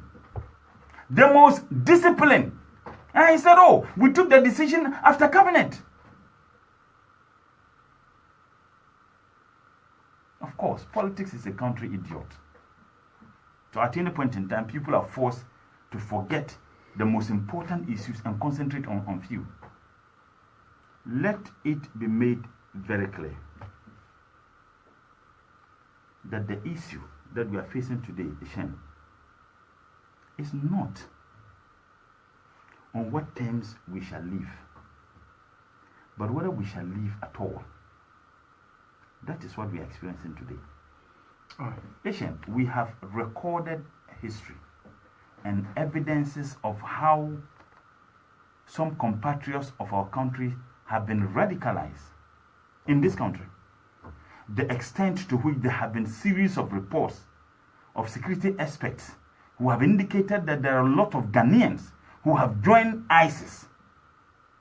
We have no trace of those individuals. Now, if they had joined ISIS, and for which reason they have to travel to Libya, they have to travel to Syria, so that they can have proximity to people they consider as enemies, and for which reason they will leave the shores of this country so they can get closer to them and attack them, and you say, no, I'm bringing them to your homeland. So you don't even need to struggle to bother a flight. I'm bringing them to your homeland. The consequences. How many people have they killed in Iraq? And let it also be made very clear to people. When America went to set up their base in Pakistan, they didn't go to attack anybody in Pakistan. They wanted to attack Afghanistan. And they needed to have a close proximity to Afghanistan. And the closest was Pakistan. They set up a base in Pakistan. Over 1 million Pakistanis have been killed as a result of that base. Are they telling us that the money worth the number of people killed? They give Pakistan over $1 billion every year in that same so-called training. Yet lives have been lost. Only for them to give you an agreement. And look at the arrogance with which the American ambassador issued a statement and said that if you have further questions on the statement we have issued, contact the government of Ghana. And in that statement, he indicated that, yes, we are getting $20 million. When you don't have the $20 million in the arrangement. So, Shen, it's very clear. These discussions didn't start any nonsense 8 months ago. This was an agreement the NPP as a political party had with the Americans and the neo-colonials This was the arrangement they had. So what we are experiencing today is just a fulfillment of a promise that was made. That is what we are experiencing today. It's a fulfillment of the promise that they have made. And it seemed to me that it's very clear the ship of Ghana is going to pieces. Or if you like, it has been scattered. These fragments have been scattered. No plan, no thought, no vision. You are dealing with a political party that is desperately in power and that want to continuously be in power. So they don't care doing anything to ensure that they continuously be in power. The resolve of the people of this country can never be tempered with by the Americans. The resolve of the people who indeed have made it very clear that this government will be voted out, inshallah, in 2020. The resolve is a resolve that is marching forward. And it's a resolve that can never be compromised. It doesn't matter the attempt they make. And they should never attempt to help anybody rig an elections, compromise the resolve of the Ghanaian people. If that is the agenda of this government, they should better stop it, and also their functionaries and supporters and financiers. I think that the course of this country, the Chief Justice and the Justices of the Supreme Court have a moral duty and a responsibility that the judiciary is under attack, that our legal system is under attack, our sovereignty and our constitution is under attack, and that they should do the needful. To be very honest, because even if you brought in a memorandum and then you read it to rectify, did he read it? Parliament is not in the business of rectifying documents that are submitted. What Parliament does is that Parliament tells you that this your document cannot be admitted, and therefore take it off. When America and Donald Trump says that they are going to build a wall in Mexico and that Mexicans will finance for the building, Mexico said, bring in that shit. When they say they are setting up bases in Ghana, President Nana Addo and Nitiwul and his government says, where should we sign? That is what is happening. Right. Anytime America says, President Nana Addo jump, he won't ask, why should I jump? He said, how high should I jump? And that is precisely what this government is doing. How high should I jump? No one, and it must be made very, very clearly, can compromise the resolve of the people of this country. And inshallah, the people of this country have resolved that this incompetent, corrupt government, a sellout government, must be booted out in 2020.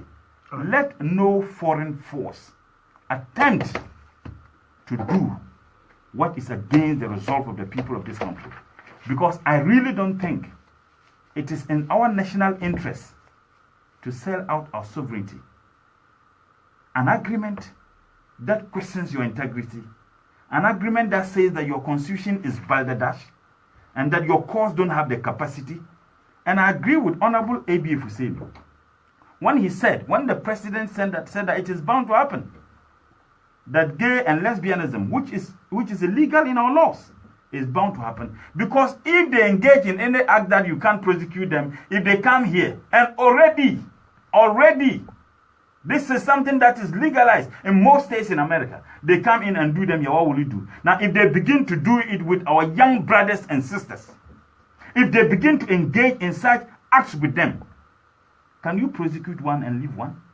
Because if you have an American soldier who engages in such with a Ghanaian young person, by law, you can't prosecute the American soldier. How would you prosecute the Ghanaian who is engaged in it? So this is an attempt. I mean, it's a grand scheme. And let it be made very, very clearly. They didn't start the negotiation 8 months ago. This was an arrangement and the promise they made to the Americans. Help us win the elections and we'll help you set up the base. In this modern age, you don't need to even have a base, just a land with military to be able to have a base. You don't need to do that. My worry about this is that America is not just doing it in Ghana. They are doing it to take control of many countries within the West African coast. That is precisely what they are doing. All right. Thank you very much, comrade, for your submission. That brings us to some 3 minutes after 11 here on your power station, Radio Gold 90.5 FM. You're still tuned into Alhaji and Alhaji, the mother of all talk shows. If you just join us, we have about an hour more to go. I'll come straight to Dr. David Percy, but quickly before you do that, there will be a massive demonstration in Accra on Wednesday, March 28th, 2018, to protest the establishment of a U.S. military base in Ghana.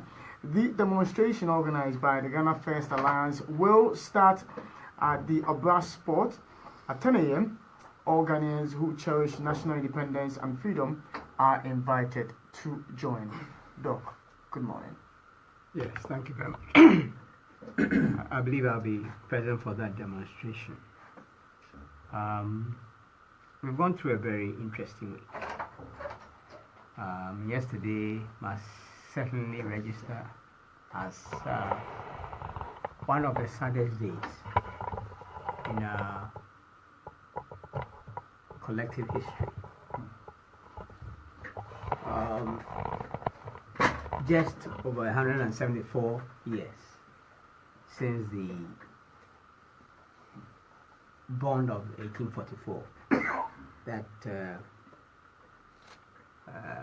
saw the imposition of British colonialism, and 61 years after independence,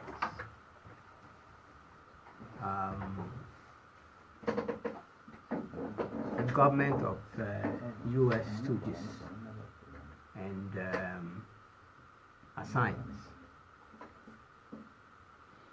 say that they've committed our country formally as an American new colony 174 years after the bond of 1844. That made us British colony. 61 years after the declaration of independence from that colonization. The government of President Nana Akufo-Addo and the NPP say that they have concluded an agreement to make us formally a U.S. new colony. Now, there are 1,000 ways in which you can describe an act of treachery and treason against our collective interests. There are 1,000 ways in which you can describe the act of surrender of our sovereignty. Okay.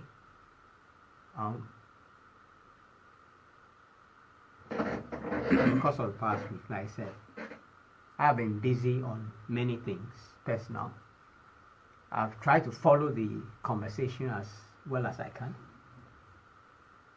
I've been angered by even the way in which the issues have been discussed and anchored by your good self. And one of those is the focus on any number of useful idiots in this drama, which is a complete diversion. As a BF will say, if you are going to hunt elephants, you don't waste your bullets on rabbits. Yes, our defense minister may be a nitwit, but the new bond, the new imposition. And by the way, from today, we should stop calling it an agreement.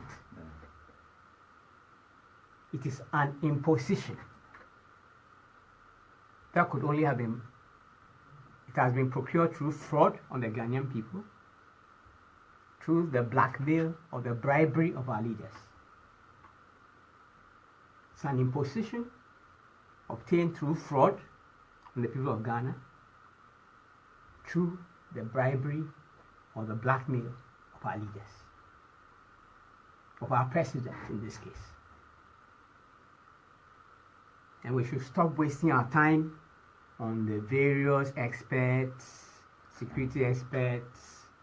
I call all of them useful idiots in this drama.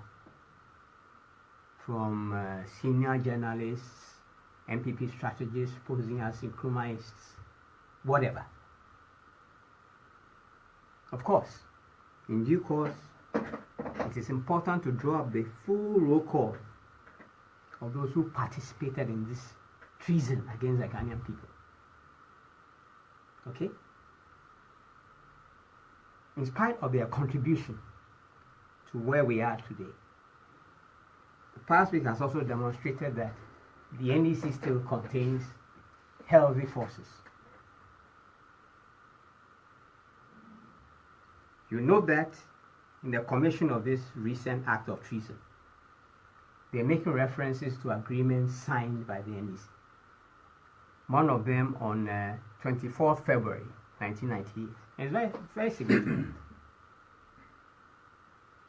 Because basically, the act of yesterday is to move forward, to enhance, okay, what the coup of 24 February 1966 didn't fully achieve. The Americans have been waiting for a very long time for the right moment, for the right stooge to push this through. Okay? Now, I've also heard my friend Kwesi describe what has been done. Like, you know, I was likening it to the act of bringing rubbish into your home. Okay? We have not just brought rubbish. In this case, we've gone out and brought American feces into our living room. Right? If you bring in rubbish or feces into your living room, you are bringing in stench, you are bringing in flies, you are bringing in disease. Now, in the case of the bond of 1844, the Crabber Blitz, having become the main power on the coast, okay, looking to secure the territory for the production of raw materials to feed industrial capitalism developing in Britain, had prior to that made the slave trade illegal because it disrupted that kind of activity, the activity of farming and producing the raw materials, mining and producing the raw materials that the growing empire needed. It came into conflict with Asante that had grown powerful through its control of the slave routes and the slave trade. It was looking to expand its influence on the coasts. So in 1844, the threat of Asante was enough for 8 Fanti states to sign the bond, later joined by other coastal states from Jamestown to Discord. That was how the process of colonization started, stone after stone. I'm sure you're also familiar with the establishment of the ports, the forts, and the castles that made it possible for colonization to take place. It started with one stone on another stone, on another stone, on another stone. So these acts of treason are not only being committed in the present. There's been a long line of treason and treachery beginning from February 24, 1966. Various leaders have played their part.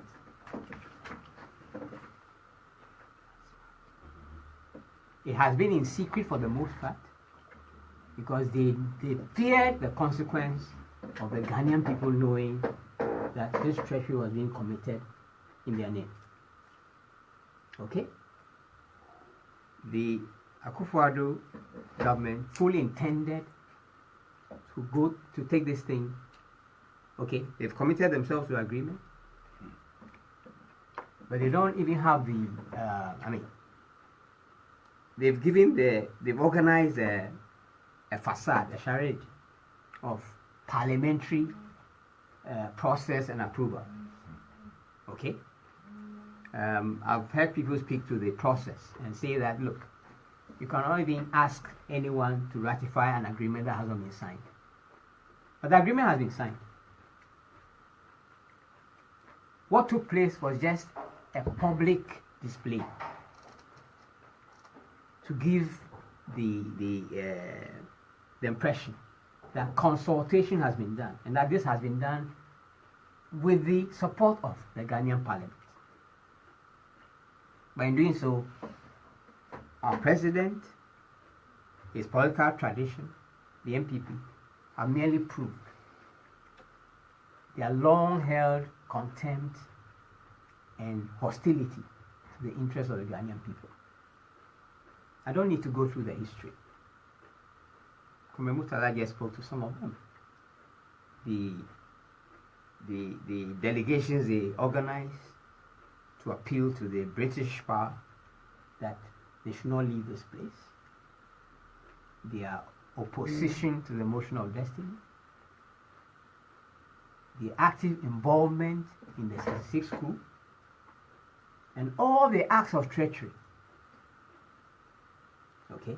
You can go back and point to the non-surrender treaty that was signed, I believe, in 2003 or 2004 by President Kufuor, which is basically, included in this recent imposition. The Americans speak about enhancements, of course, like the way you make enhancements to a prison. You have a prison. It is possible that people may break out of that prison. So you make enhancements to ensure that breaking out of jail is impossible. These are the enhancements that we have agreed to. And this matter has to be fought in the streets. It has to be fought in the courts. It will fully expose the neo-colonial stooges, whether they are in the judiciary,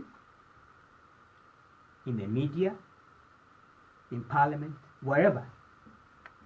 In a certain sense, must relaunch a second struggle for independence. That's what this is about. It will be determined, it will be fought in the court of public opinion. It will be fought on the streets. It will use all legitimate means to ensure that this neo-colonial agenda is defeated. That is what it is. We must not lose sight about it. We must not, because of this, trivialize matters by, as we were going after, as I said, rabbits when we are going hunting elephants. Now, the full object of this is to secure Ghana as a launch pad for intervention in the West African region. And again, in the course of the last week, quite a lot of interesting things have been said about the nature of U.S. bases, okay, around the world.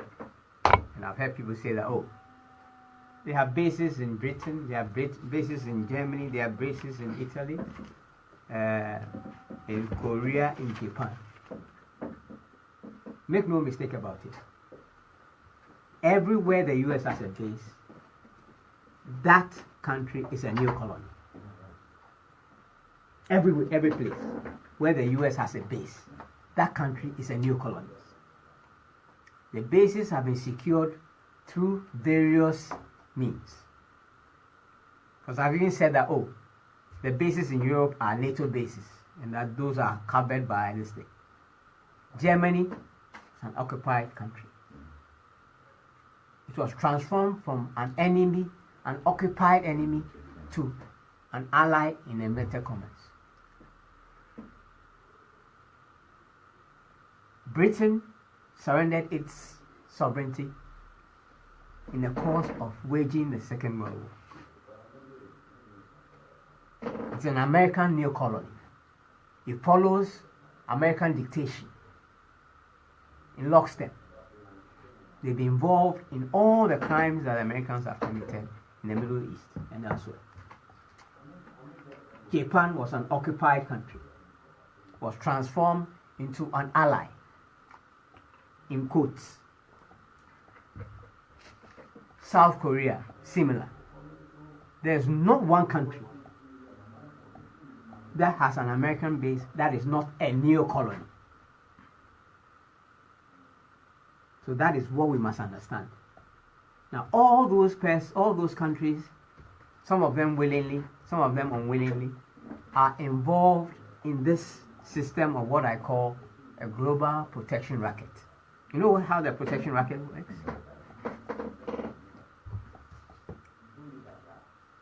I come and tell you that, look, I'll give you protection. I'll not disturb your business. But in exchange, you pay X amount every year, every month, or every week. Okay? That is the main business of the US globally. It secures control over territories, and it guarantees profits. Your military becomes part of the American military machine. You must buy American weapons, right? You must buy American supplies. It guarantees future business. The war business is very profitable. Okay? Mm-hmm. If they want to set up base in your country and you say no, they either create a threat or adopt a threat. Now, a few years back, Americans were looking to set up a base in Africa. They have set up the African Command. If it was not an imperial power, why would they set up an African Command? They set up an African Command. It was forced to house it in Stuttgart, in Germany, because of opposition and hostility on the continent. Then they set about creating and adopting opportunities to make their presence necessary. Okay? Mm-hmm.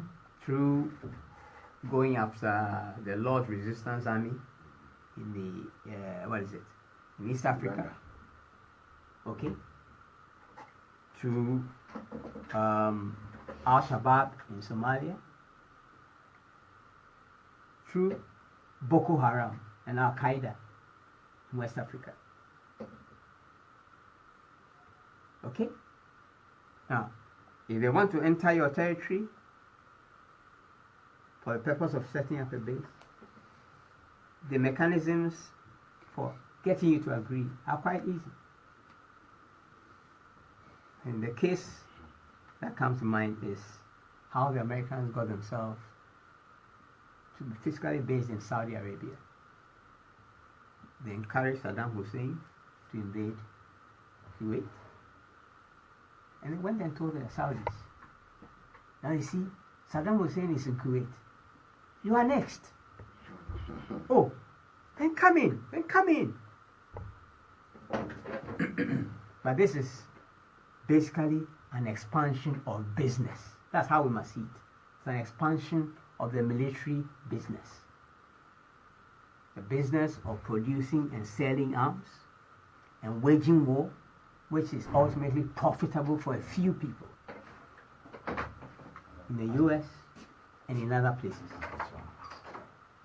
So, if we agree, acquiesce to this imposition, we can bid goodbye to any quote-unquote peace that we think we have in our small corner of the world.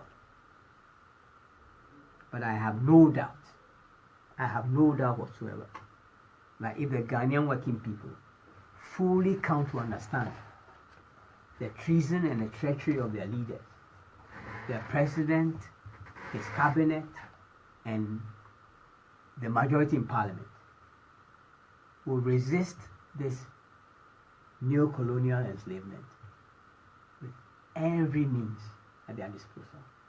I have no doubt. And that is what it calls for. Thank you very much, Dr. David Percy, for your submission. That brings us to 24 minutes after 11. Mr. Pratt. Well, yesterday we go down in history as one of its darkest days. Yesterday we go down in history as the day on which Diego Diazambuja landed in Elmina. Yesterday's place in history would not be sufficiently significantly different from the signing of the bond of 1844. The significance of yesterday would not be less than the coup of February 24, 1966. Yesterday is indeed a black day in our history.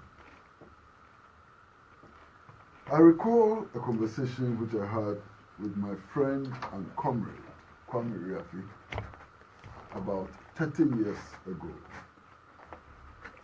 Kwame Riafi is an old student of the Kwame Nkrumah Ideological Institute and was the chairperson of the Popular Party for Democracy and Development. Today, Mr. Kwame Riafi, who is more than 80 years old, is a member of the Council of Elders of the Convention People's Party. And about 30 years ago, he said to me that when the Danes, the Portuguese, and so on, started building castles along our coast, he started laying the first stone, and then the second stone, and the third stone. Then when the first stone was laid, it was possible just to kick it away. We didn't. So one stone was put on another stone, and a third stone, and a fourth stone, until these huge castles were built along our coast. And these huge castles eventually contained our forebears as slaves who were abused, who were maltreated, who were killed, whose dignity was trampled under the feet of European slave traders. The first stone has been laid, and it is up to us as Ghanaian patriots and citizens to kick that stone before a second stone is laid on it. You know, when European adventurers arrived in Africa, indeed in Ghana, when they arrived at the shores of Elmina, and our forebears were exchanging their gold for their mirrors and so on, nobody taught them. Opeyin, Kwame Nansa, and others did not think that it would lead to the transatlantic slave trade, in which millions of our people were captured as slaves, their lives were destroyed, and the economy of the Gold Coast was completely devastated. Today, The new Don Diego Azambuja has arrived in Ghana, and we ought to learn the lessons of our history. You know, on June 21st, 1963, Osadifo Dr. Kwame Nkrumah gave a speech at the National Assembly, Parliament, on the ratification of the OAU Charter. And what he said is relevant today. In fact, it's so fresh that I intend to read it. This is what Kwame Nkrumah said. He said, proposals of aid need to be examined with care. Most of all, we must beware of any kind of military help, for it can so easily place us in the hands of foreign powers and make them, in effect, arbiters of our fate. Wow, prophetic. Apart from drawing us into their orbit, they become intimately familiar with the details of our defense structure and its strength.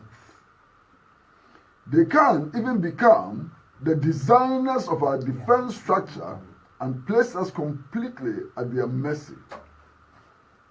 Aid of this kind, even when ostensibly free, can be most dangerous and costly in its consequences. This is Kwame Nkrumah on June 21st, 1963. Visionary and prophetic. Clearly prophetic, clearly visionary. But you know, yesterday, or since this matter began, I've been surfing the internet, reading views of Ghanaians and non-Ghanaians about what is happening.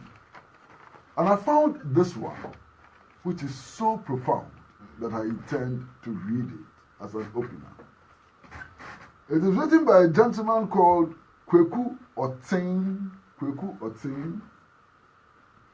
And Kweku Otin writes, there is an island called Vieques in Puerto Rico. The U.S. established a military base over there in 1941. They used the place as a training ground for their military and tested all manner of bombs.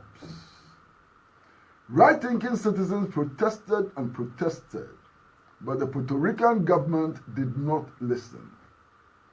Then one gloomy day in 1999, the soldiers, whilst on their routine testing, dropped two 500-pound bombs at a location that gruesomely blasted one islander into pieces and injured 4 others. Suddenly, the people of Puerto Rico realized they were all in danger. They joined the islanders to protest the presence of the United States on their soil. It took 5 long years of protest before the Americans finally left. Today, as a result of the bomb testing on the island, let me read it well.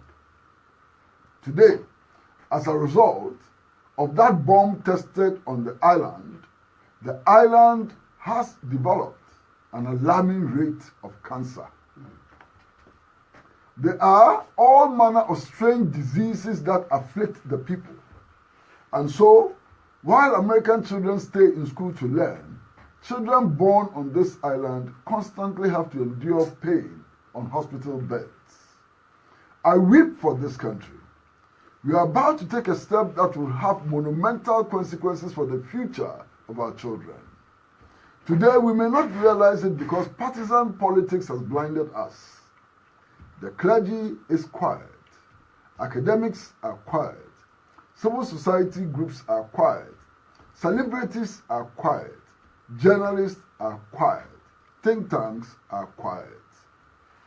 But one thing I know for sure is that character, just like pregnancy, can never be hidden.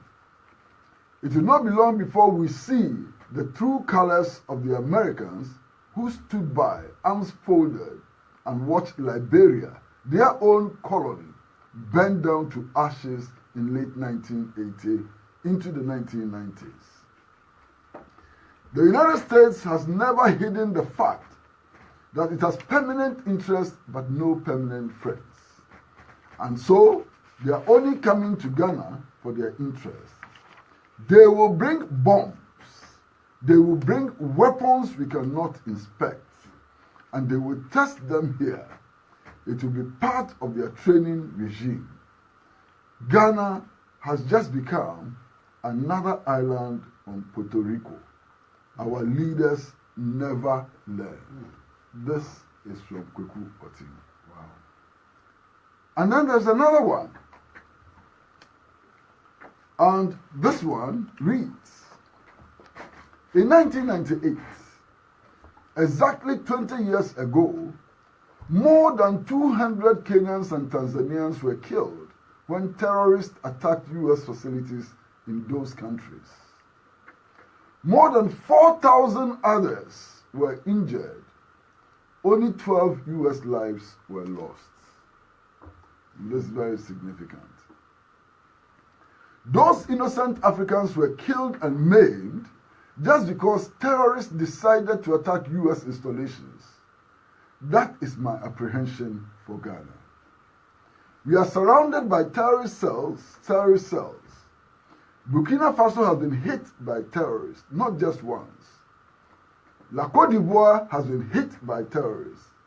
With our porous borders, Boko Haram is not far from us. What makes us think we are so special and godly protected that we cannot become a target? People forget that there were U.S. soldiers in Liberia when the Civil War started. What did they do? They only ensured that all American citizens were evacuated to safety so that the shithole Africans could cut themselves into short sleeves and long sleeves. If you are silent on this military base issue in Ghana, hoping that American soldiers will protect you in times of crisis, I'm deeply sorry for you. No American soldier's life will be sacrificed for a shithole African like you. We may be a poor country, but we've got to be proud of ourselves. We are only poor because we have useless leaders who are afraid of visa refusals from Western countries. If you oppose the Gitmo II, but suddenly have no qualms with a U.S. military base in Ghana, you are the kind of citizen this country does not need. There comes a time in history when people must speak up for what is right and against what is wrong. In those moments, it takes a good conscience and principles. Let it not be said of you that you were in this country and you refused to speak up when it mattered most, when our sovereignty was being mortgaged. Why should we allow another country to have access to security installations around our airport? Why should these people be a law unto themselves while in our territory? Why should they have free access to radio spectrum? It is indeed a sad day for Ghana. There are many others, but we don't have time. You know, I feel very, very deeply sad, like Dr. Percy, when I listen to the tenor of the debate about the establishment of a U.S. military base in Ghana. I listen to radio and I feel like puking. The argument is about how much are we getting? My goodness, national sovereignty is not for sale at any price. So the issue is not about us getting only $20 million. If America gave us all the money it had, it would still not be sufficient to pay for national sovereignty.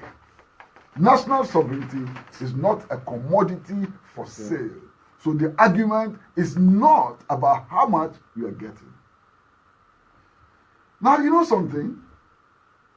The United States of America, the people of the United States of America elected a president who says that as far as he is concerned, America comes first before every and any other nation.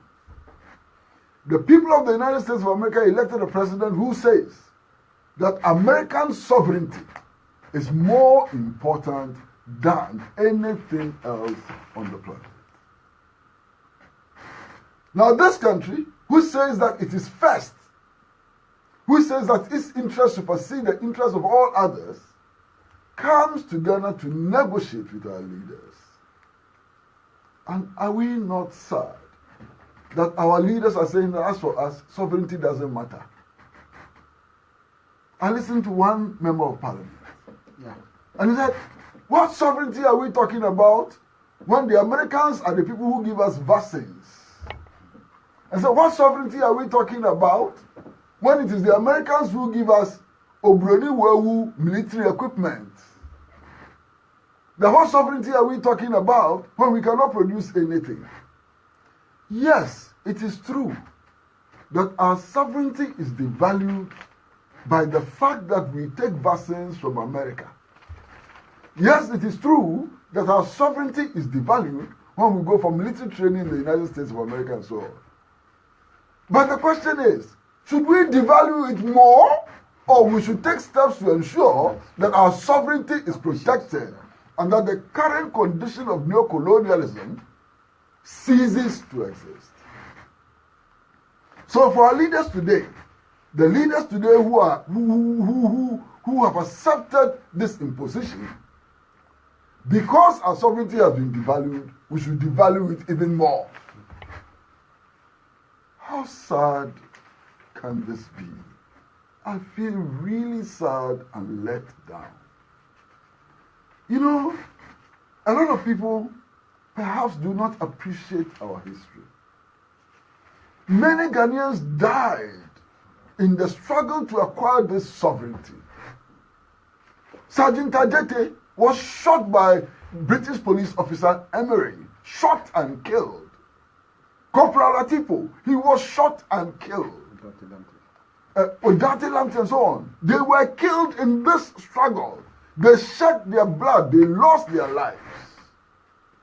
The least we can do to show respect to these gallant sons of Ghana is to continue to uphold our national dignity and sovereignty.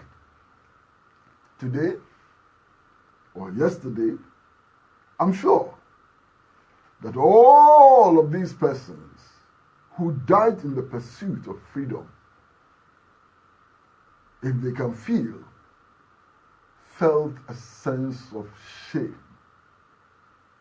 They must have been truly ashamed by what we did yesterday. You see, as for Nitu, Dr. Percy says that there should be no focus on him. I agree. But you see, as the leader of this campaign for the recolonization of Ghana, it's important to examine some of the things that he says.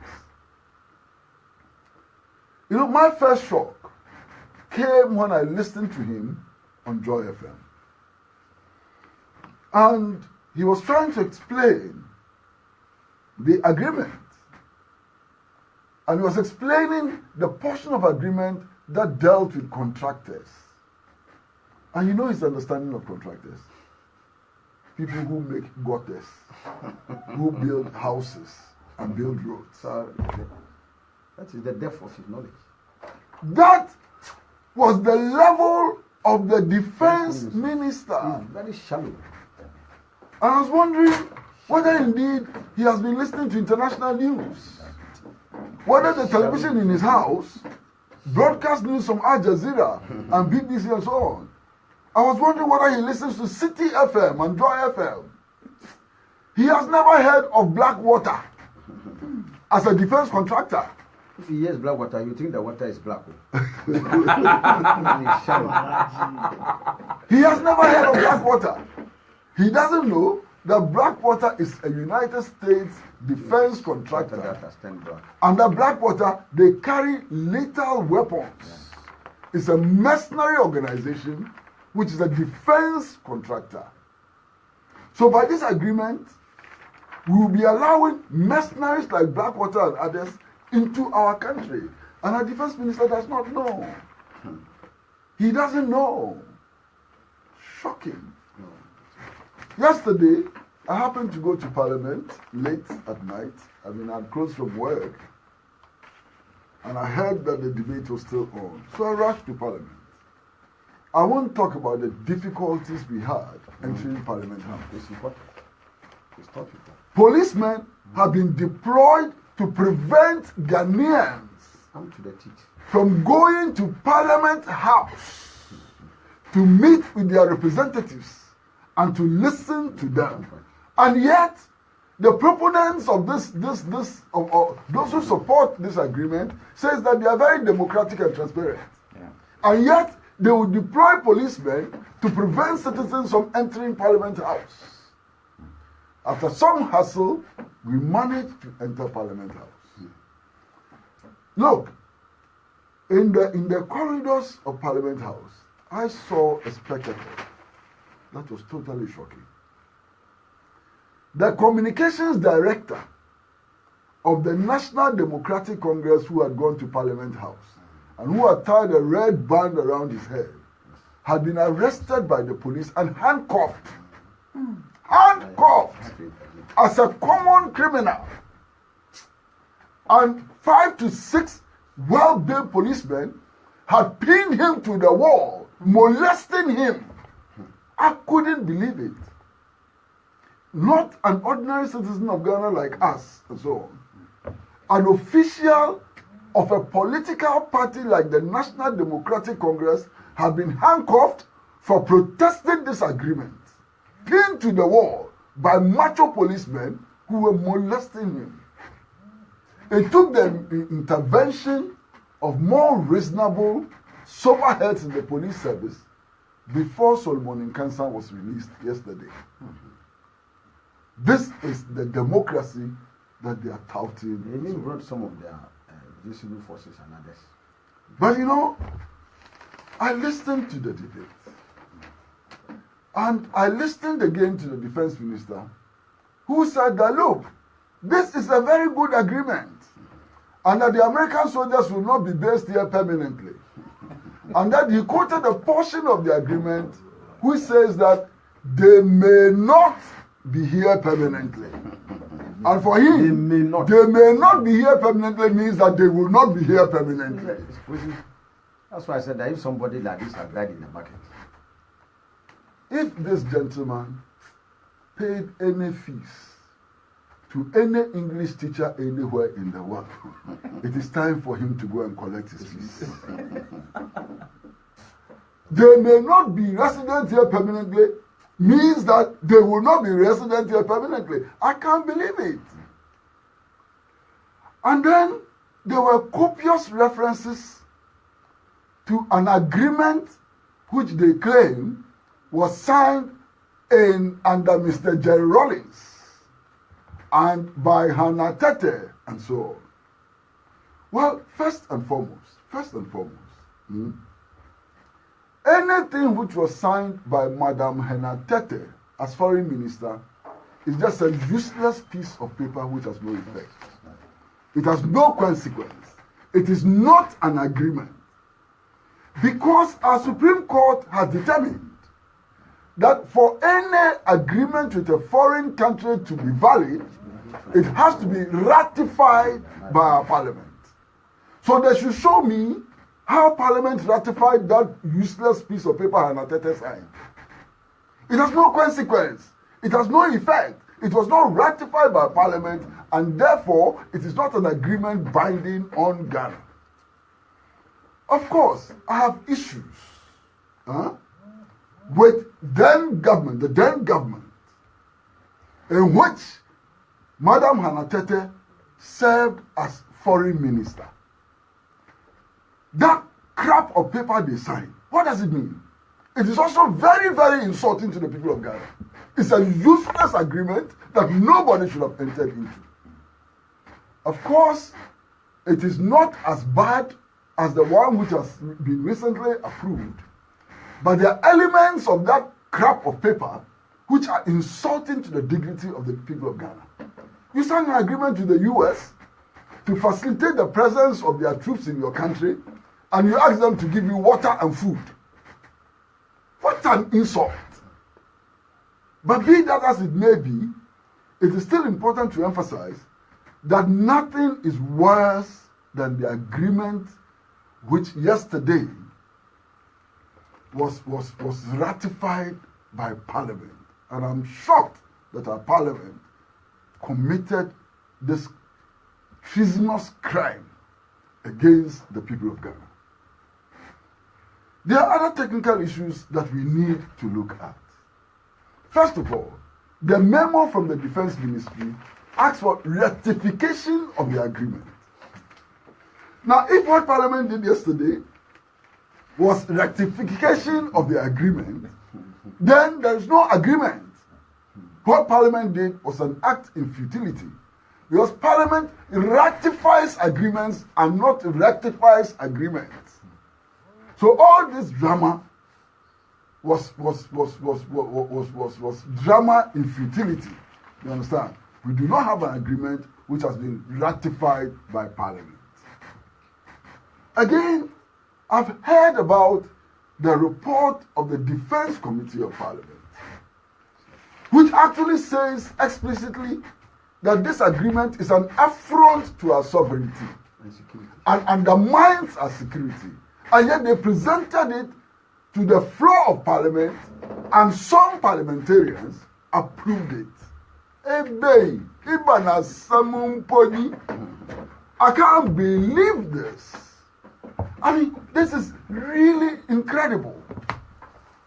But you see, let's come to the, how do you call it? Master, you know, the United States of America is a nuclear power. The US is a nuclear power. The United States of America is known to have stockpiles of biological and chemical weapons and so on. So if you enter into an agreement with the United States of America, which does not limit the kinds of weapons they can bring into your country and so on, you enter into an agreement which simply says that they can carry weapons without limiting the kinds of weapons they can bring into your country. You have technically signed an agreement which enables the United States of America to bring nuclear weapons into your country. You have technically signed an agreement with the United States of America which enables them to bring biological and chemical weapons into your country. Can you imagine the consequence of that? And there's nothing in this agreement which talks about, in case they brought biological and chemical weapons which exploded, which leaked and so on, what we can do in order to limit the effects on health, social well-being of our people and so on. Nothing in this agreement. Now yesterday, I heard the defense minister say that, look, no benefit is mentioned in the agreement. That 20 million is not mentioned in the agreement, so they are not signing this agreement because of 20 million and so on. The U.S. Embassy issued an official formal statement in which the U.S. Embassy said we should not worry because they will pay us 20 million if we approve this agreement. An official U.S. Embassy statement. Yes, sir. Official U.S. Embassy statement to that effect. Now, the agreement we have signed or approved or rectified or whatever, yesterday we deliberately published the full text so that our people can read it. Those who can read should read it and propagate the message. We have signed an agreement with the United States of America which says that American soldiers have diplomatic immunity under the Geneva Convention of April 1961. So it means that, which covers technical and administrative staff of diplomatic missions. So it means that all U.S. soldiers coming to Ghana under this agreement are diplomats and will be treated as such. They have diplomatic immunity. You understand? Now, in addition to that, you have agreed that such U.S. soldiers who come into this country can enter without passports and visas. That they can enter only with their ID cards, no visa, no passport. This places them are more above ambassadors and high commissioners. Because they enjoy the diplomatic immunities which is normally extended to diplomats and so on. Ambassadors and high commissioners carry passports. They obtain visas and so on. So a Bob-No rank in the U.S. Embassy has a status which is higher than the Nigerian High Commissioner in Ghana, than the Guinean ambassador in Ghana, than the ambassador of Burkina Faso in Ghana. I mean, if this is not incredible, what is? And then you see, if you read the agreement tells you that they are coming to use Ghana as a base to carry out operations in the West Africa region. Now, when the U.S. Army talks about carrying out operations, they are not talking about planting flowers or teaching people how to dance salsa. They are talking about fighting operations in which people will die. So if you allow the U.S. Army to come and use your facilities, base, whatever, in order to go and kill people in Burkina Faso, or kill people in Togo or Cameroon and so on, why should those non-people consider you as a legitimate target? Why shouldn't they consider you as a legitimate target? If your facilities and bases are being used to kill them, to attack them and so on. And of course, we know that the U.S. does not only attack terrorists, it attacks democratically elected governments around the world. It attacks innocent people whose only crime is that they disagree with U.S. foreign policy. Why? The U.S. was responsible for the killing of Salvador Allende, democratically elected president of Chile. In Panama, the coup in Panama was staged by U.S. troops who were on the U.S. base in Panama. They overthrew General Noriega's government, arrested him, and sent him to the United States for trial.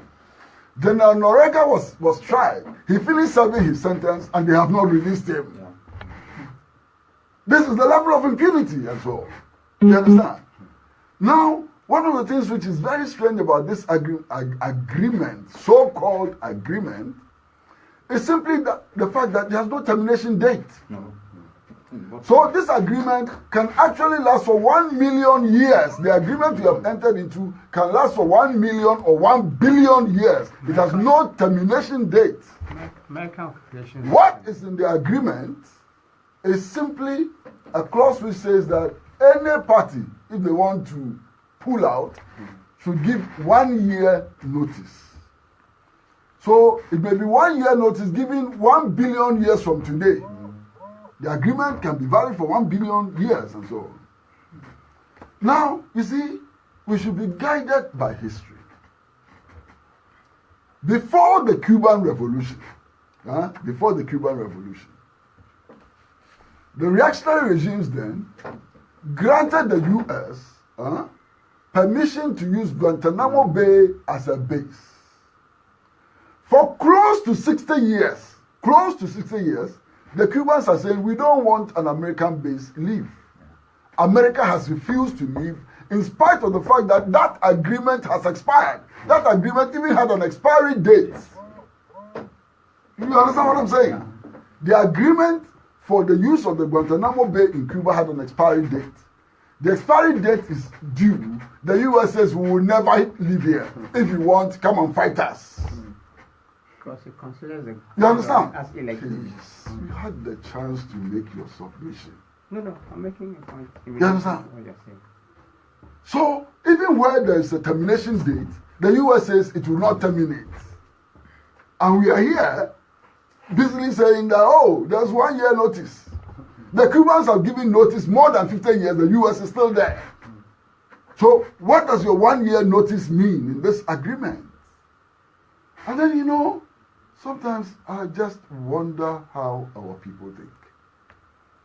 We've entered into an agreement with the United States of America which says that, look, if US soldiers come here and they kill a Ghanaian, whether a civilian, a policeman, or a soldier, the United States is not under any obligation to pay compensation.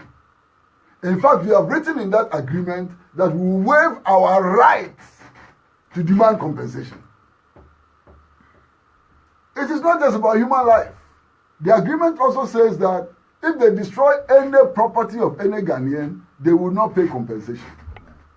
And it says that no Ghanaian can take any U.S. service personnel who kills him, rapes his wife, or breaks down his house to any court. No Ghanaian court has jurisdiction when it comes to this U.S. personnel. And our leaders have accepted this. They've taken it to Parliament, and parliamentarians have approved this. Every Ghanaian who votes to elect a parliamentarian should be reviewing their notes. If this is what they will go to do in Parliament, why should you go and stand in the sun? Join a long queue to vote for them. You go and vote for them to go to Parliament, to go and pass laws, sign agreements, who says that if an American citizen, American soldier rapes your wife, you cannot go to court. To go and approve agreements which says that if an American soldier kills your father, you cannot go to any court in Ghana. To go and approve an agreement which says that if an American soldier breaks down your house, no law under the sun can give you remedy and justice. And yesterday I was listening to the defense minister again. And then he quoted something which he said had been signed by Madam Hannah Tete. And he says that under that agreement, we agreed that if there is any dispute between us and the United States in relation to the operation of the military base, then we will not go to any court anywhere in the world. No international tribunal or national tribunal can listen. We will solve it amongst ourselves. If we agreed amongst ourselves, would there be a need to go to court?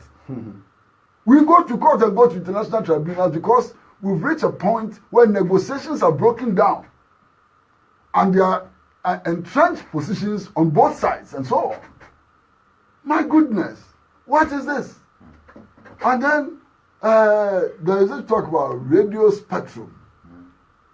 Look, not long ago, today, Muntie FM does not exist.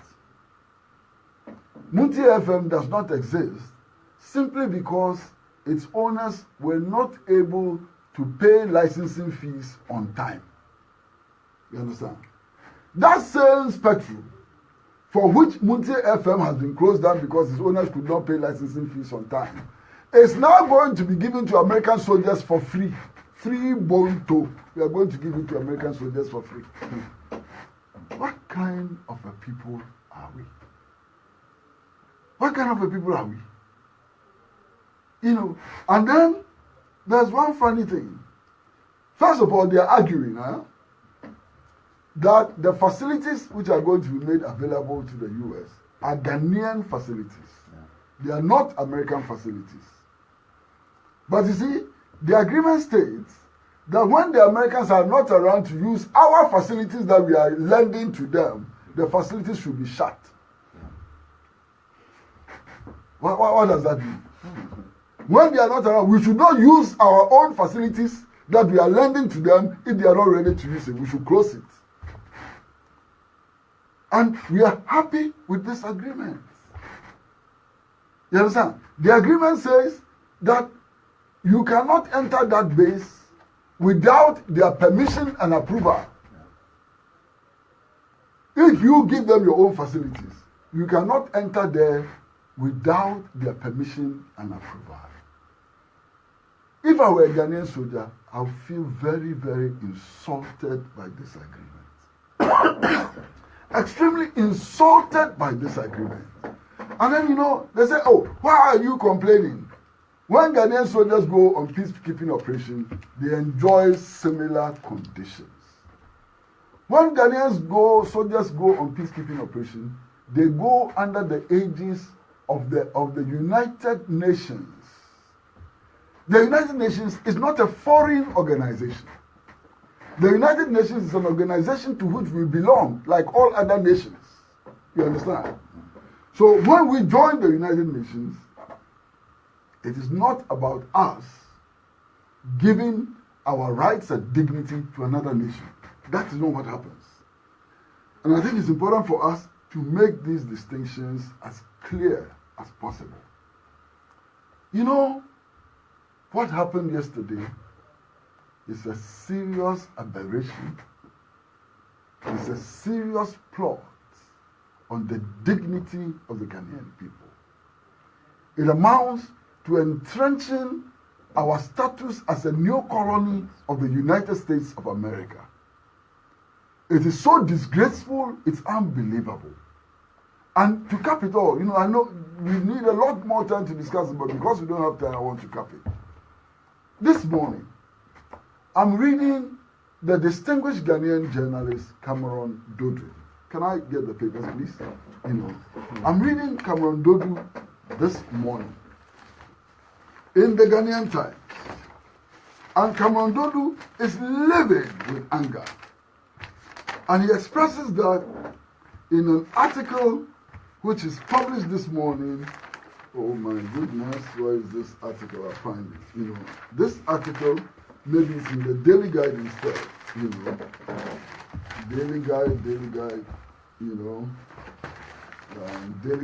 Cameron Dodu writes an article this morning in one of the newspapers. It's in the Daily Guide. It's on page 9. And the headline of the article is, what does the American Embassy think it is doing? Indeed, if you read the headline alone, you might be tempted to think that Cameron Dodu is talking about the establishment of U.S. military bases in Ghana. No. He is talking about a meeting which the U.S. Embassy in Ghana has had with small-scale miners in Pristia and others. You understand? Now, Ghanaians who have problems with their government's policy appeal to the U.S. ambassador for intervention. You see where we are heading? U.S. ambassador now is acting as the Supreme Court of Ghana. People who have grievances with the government are now going to the U.S. embassy. The U.S. ambassador will order our government to behave well, and our government will behave well, and so on. What is this? Abba, what is this? We haven't learned any lessons from the killing of Patrice Lumumba, the Congolese national leader who was popularly elected by the Congolese people. We haven't learned any lessons from the 1966 coup against Nkrumah. We haven't learned any lessons from the assassination of Thomas Sankara. We haven't learned any lessons from the assassination of Muammar Gaddafi. God save this country if you are there. It's 7 minutes after 12 here on your power station, Radio Gold 90.5 FM. Let me see how many text messages I can read before we hand you over to the sports team. This one from Ni Osa from Teshi sends the message, Sami, you forget Nanado said he will help the Americans fight terrorists. How do you expect him to do that? To set up a military base, of course. So that is the request the Americans made upon his mouth. Those Americans are smart. They will take you by your own words. He committed himself and the country with that statement. Ni Usa sent that one too. Numerous text messages. Many of them. Okay. Now let me take my time and go through. Okay. All right. So let me read this one. This one says, "Good morning, Simon. I think Mitiwo's problem is not incompetence, but that of inferiority complex when he met with the American generals. Okay. Okay. So that there's no confidence. yeah. This one says something. Okay. It looks like there was a problem with our online. Lots and lots of people are prompting us about our online. Kwame, ABF Husseini has said it all. What I said and more on the program. I've been vindicated. And that's coming from me, sending that one through. This one from Kofi says, in the 15th century, Diego Diaz Ambuja and his expedition arrived in the Gold Coast from Lisbon. He was sent by the King of Portugal to go look for resources from the Gulf of Guinea. The locals resisted him vehemently when he wanted to dock at the place now called Elmina. Then he lied to them about his mission, that he was a lost sailor looking for a place to perch for a few weeks. There was an intense debate in the local palace whether to receive him or not. A few weeks turned into the Sao George Damina, that the St. George of the Mine Castle, now called Elmina Castle. It then led to the Bond of 1884. Then the rest is history. There is no video recording of that debate in the local palace, but the debate in Parliament last night can give us a good idea of how that debate was. Ghana is firmly back under colonialism. Let me go and read this one. This one from Hadi from PIFAM says, His Excellency President John Dramani Mahama's accusation of military land is a threat to Ghana Armed Forces shithole Defense Minister Dominic Nitiru. The occupation of U.S. forces near Kotoka International Airport will pose no problem to Ghana, shithole Defense Minister Dominic Nitiru. This is what $20 million can do to our shithole Defense Minister under this useless nation workers, wicked, evil shithole and substandard government. Hadi sent that one through. Now, this one says, it's coming from Jimmy. Jimmy says, please tell my senior brother, ABF Husseini, that the minority failed Ghanaians by refusing to rectify the big joke of an agreement that was passed by a bunch of cheerful jokers and happy slaves yesterday. That's coming from Jimmy. Coming to this morning, to rectify, not ratify. Let me go to some few tweets. Patrice Baba Musa sends the message: these Americans will cause. Okay, all right. Japheth Tobison says, good morning to you, Mr. Shen, and to your panelists. It's rather sad that the Ghana parliamentarians are still partisan on such an important issue.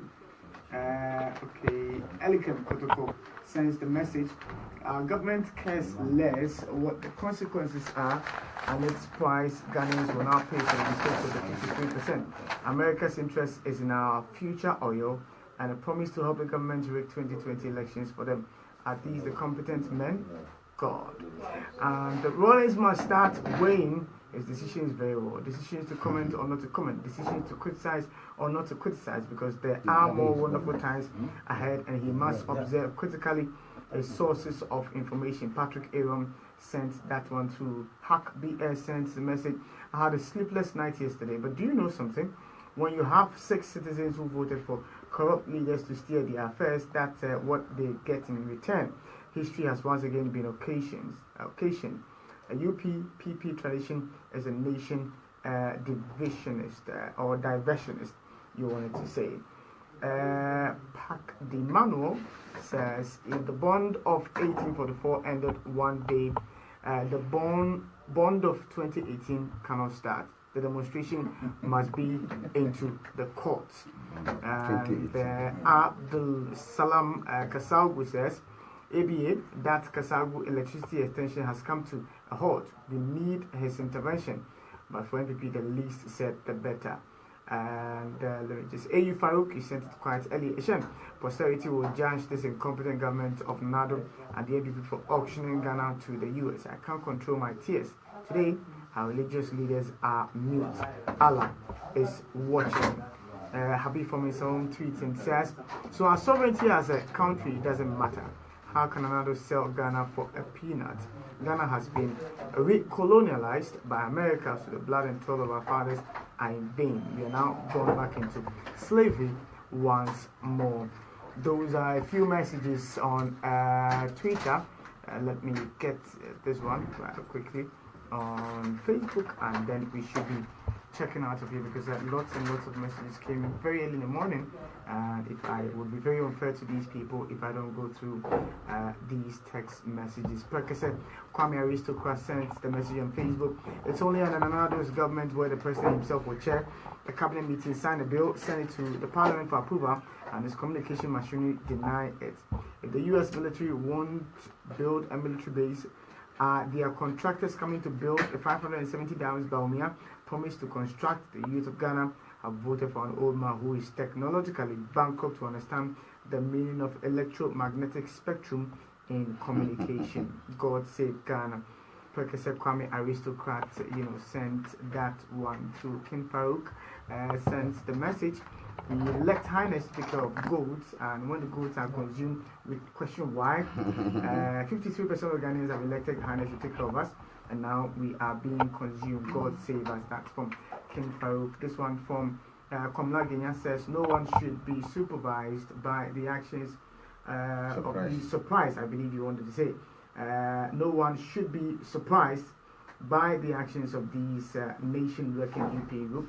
If their forebears could put our country's development program in reverse gear by conniving with the CIA to overthrow Nkrumah, what else can they do? As Ediji said, the hottest part of hell surely awaits them. This one from Musa Abatwa sends the message and says, government has succeeded in passing this killer ratification, an agreement that allows the U.S. military to go scot-free without any apprehension when they commit any crime under our laws. Even when one March U.S. soldier shoots and kills an innocent Ghanaian, rape a woman, that's the agreement allows them to go scot-free. And let me read the final one from Michael Ameni. Michael says, good morning, Simon. Keep up the good work. NDC and the minority caucus want to make Ghanaians believe that they've the interest of Ghana at heart, but it's their own selfish partisan interest they are seeking, so they should give us a break. That's from Michael Amenin sending that information through this morning. I believe that should be it for this morning. Lots and lots of text messages. Now, if you give I me wish 1 minute, I had a lot, exactly. a 1 lot minute. more to deal Sammy, with. I just wanted, just like we see, to just get 1 minute to make a point irrespective of a very important conclusion. Our minority leader. Let me firstly make sure that your microphone is on before we make your intervention. But as I've been indicating all this while, there will be a demonstration in Accra on Wednesday, March 28, 2018, to protest the establishment of a U.S. military base in Ghana. The demonstration organized by the Ghana First Alliance will start at the Obra Sport at 10 a.m. All Ghanaians who cherish national independence and freedom are invited to join. That's information for you. Also, a lady aged 54 years, dark in complexion, stoutly built, left the house yesterday. She was in a green top and a black skirt and has since not returned. Anybody who comes across such a lady should please call 0244592778 or report to the nearest police station. So the needful can be done. Alhaji, Yeah, please, I just 1 minute. I just want to place on record that there were many colleague MPs on the other side who, in our interaction, made it clear that this was a very bad deal. And that for it to even go down that it is under their watch that this happened. It was something very worrying to them. And they confided in us. But this is a very vindictive government. Even if they smell blood, they will come after you. So I'm sure they will not want to even show their faces. Some of them, to be honest with you, some of them left the place. They did not vote. Some of them left the place. And so I think it is important to place that on. And also to indicate that in the concluding remarks of our minority leader, Honorable Haruna Idisu, he said what was happening was not just for the day, but that the minority's position will be vindicated tomorrow. History will vindicate the minority for the position that will be to make sure that Ghana was not sold. Our independence, territorial integrity, and sovereignty was never sold for a mess of pottage. And that it will come. It's the same thing that happened to President Mama. When the elections happened and President Mama said history will vindicate him. Today, people are lighting lantern to look for President Mama in the midst of this crass incompetence and corruption-ridden government. Thank you very much, Alhaji. Mr. Pratt. Actually, what I was going to say is just about what Ebi Hussein said, but using different facts, you understand. On Tuesday morning, the Deputy Minister for Work and Housing was on Metro TV's morning show. And this issue of the US military base came out. His first reaction was that Joy FM was peddling fake news. And that a president like Nana Akufo-Addo could not append his signature to such a bad agreement which would lead to the recolonization of Ghana. And that Joy FM should prevail upon to stop spreading fake news. This was the genuine reaction of the deputy minister. When eventually he found out that his government had actually entered into this agreement, he started retreating and saying that, oh, then maybe there is something that he doesn't know, and so on. You understand? But the point I'm making is that we need to have a parliament of conscience. The situation in which every issue is dealt with on purely party lines is the surest indication that we no longer have a parliament of conscience. Because I don't see how all the members of parliament on the majority side, you couldn't get one person to see one small thing wrong with the agreement. That's an indication that we have as yet not established a parliament of conscience. I'm deeply worried by that development. I don't quite agree. People must stand up and be accountable. You cannot say that there are people who are opposed to this, who do not voice the opposition. That's what I'm talking about. The deputy minister voiced his opposition. Oh yeah, he did. He did. But I So said, what are you talking no, about? I said as soon as he realized that this was not quote-unquote fake news, Yeah, but he took the party line. Yeah. Yes. I'm in saying the that we must context of show what it. happens. You must show it. You must not come and tell us quietly that, look, I'm opposed to this thing. They are worse than those who openly say that they are for it. Is Dr. Percy whether they are ready to take the fire?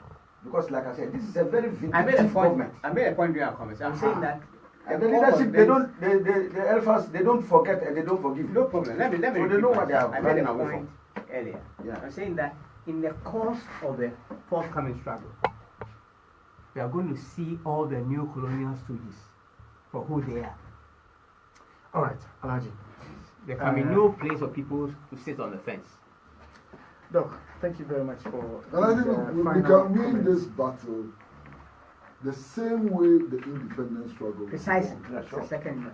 Journalists ought to write, lawyers ought to go to court, people who can sing, let them sing, people who can cry, let them cry, those who can shout, let them shout, those who can demonstrate, let them demonstrate. It's a holistic struggle. It's a complete struggle. Yeah. It's the new independence struggle. Let Ghanaians wake up now and embrace that struggle. We should thank our president that stood for it. So, this is where we find ourselves. The call for all of us to pick up ourselves, those who march, those who will sing, those who write the poems, those who conduct the interviews, conduct them, those who will be part of demonstrations, be part of the demonstrations, as we've heard this morning. To fight this new colonial government. The talk has been purely about this Ghana-US military deal. Dr. Lady Percy says, you don't call it a deal, you call it an imposition. That's what we've looked at the entire morning on the show this morning. We have been live on the wall of PAB-MC. Unfortunately, I've not been able to announce that throughout the entire show. We were live on the wall of PAB-MC, which is also live on our wall as well as a station, Radio Gold 905 FM on Facebook. I'm grateful to all of you, Patrick Aspobo, the producer of the show, and every one of you who was here, technical support. We are grateful to all of you. Sports is up next with Adamu Moftau and Nana Dakwa JC. We'll be here again Monday morning to interrogate the show. Do have a blessed day.